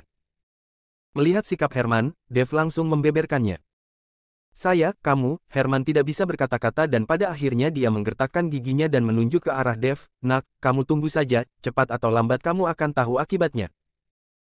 Herman berjalan pergi dengan gusar, sedangkan Arthur menatap Dev dan berkata dengan bijaksana, kamu terlalu tajam dalam mengekspresikan diri, ini bukan hal yang baik, meskipun ada orang yang melindungimu di belakang, tapi tidak bisa melindungimu seumur hidup, kamu berhati-hatilah. Setelah selesai bicara, Arthur pun pergi, sedangkan Navin tidak pernah berbicara dengan Dev, dia hanya menatap Dev dengan ekspresi tersenyum. Semua orang sudah pergi, dan Majelis Perlindungan Hukum kembali mendapatkan ketenangannya.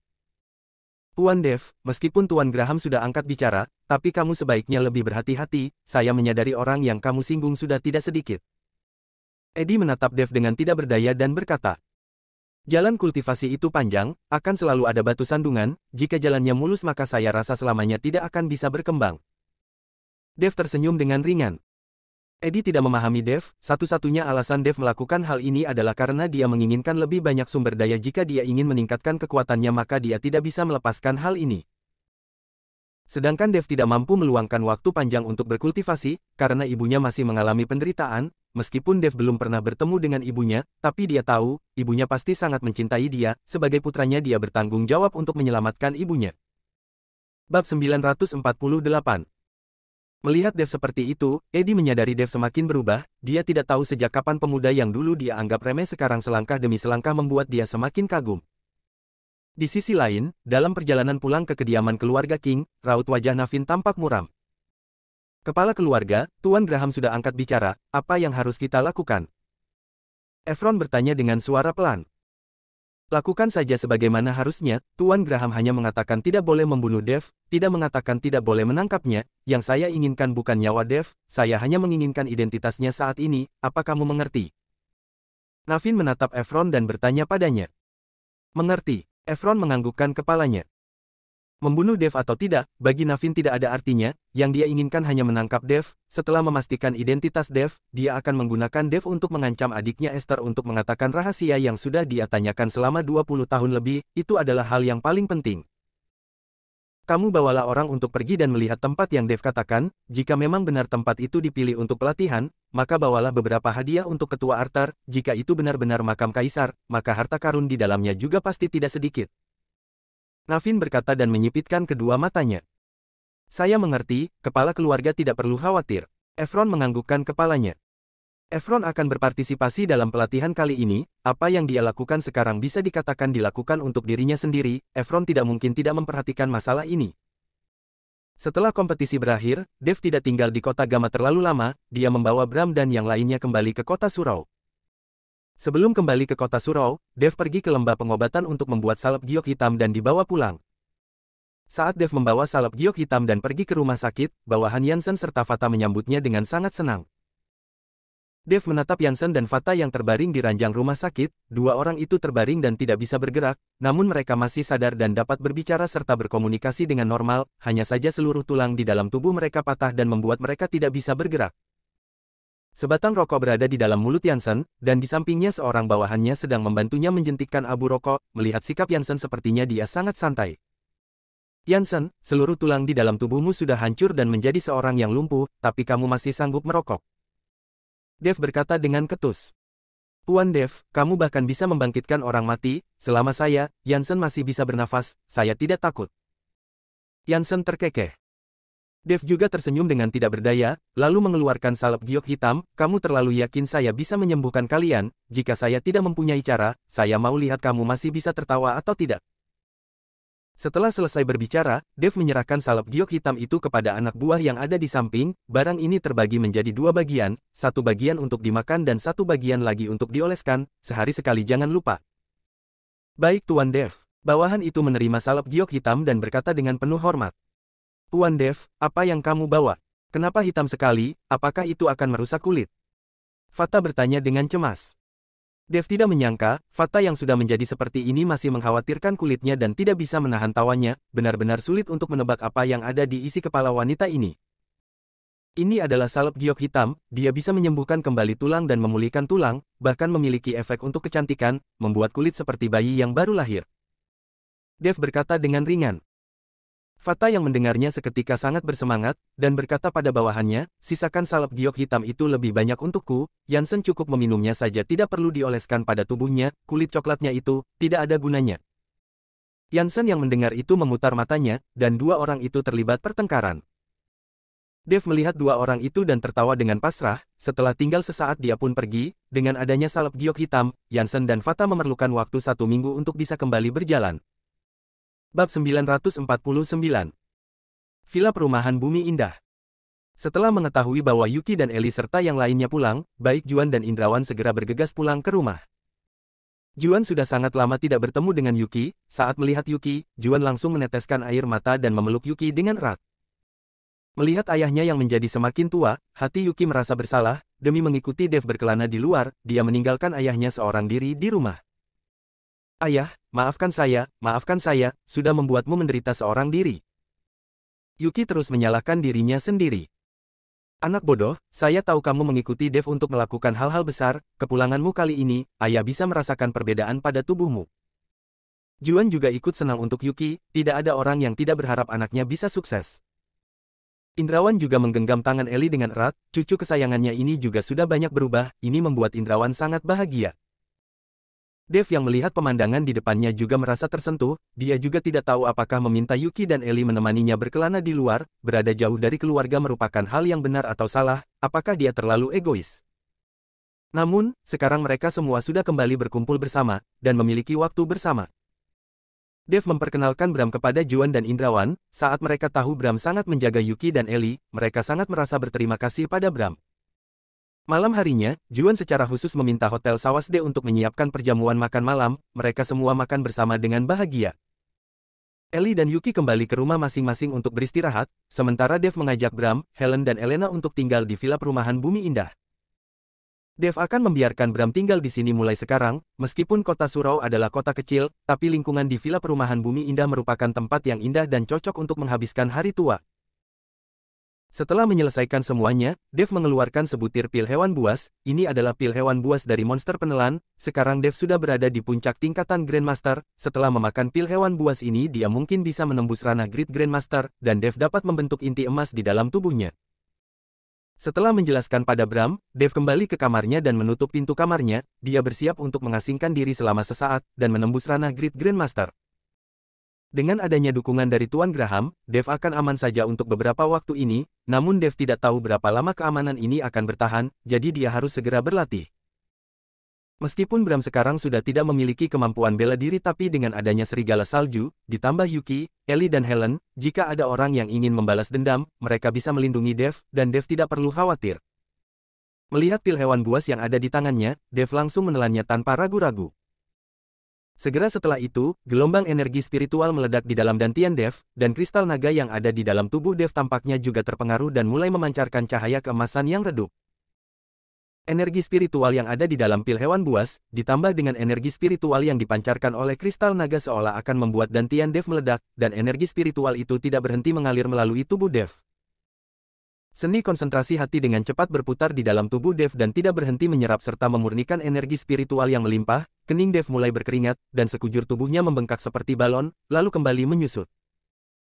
Rasa ketidaknyamanan yang luar biasa membuat alis Dev mengernyit dengan erat. Dev tahu peningkatan alam yang besar seperti ini adalah ujian besar bagi tubuh fisik maupun jiwanya. Jika tidak dapat bertahan maka kemungkinan besar akan menjadi bumerang baginya dan dia akan lenyap tanpa bersisa apapun.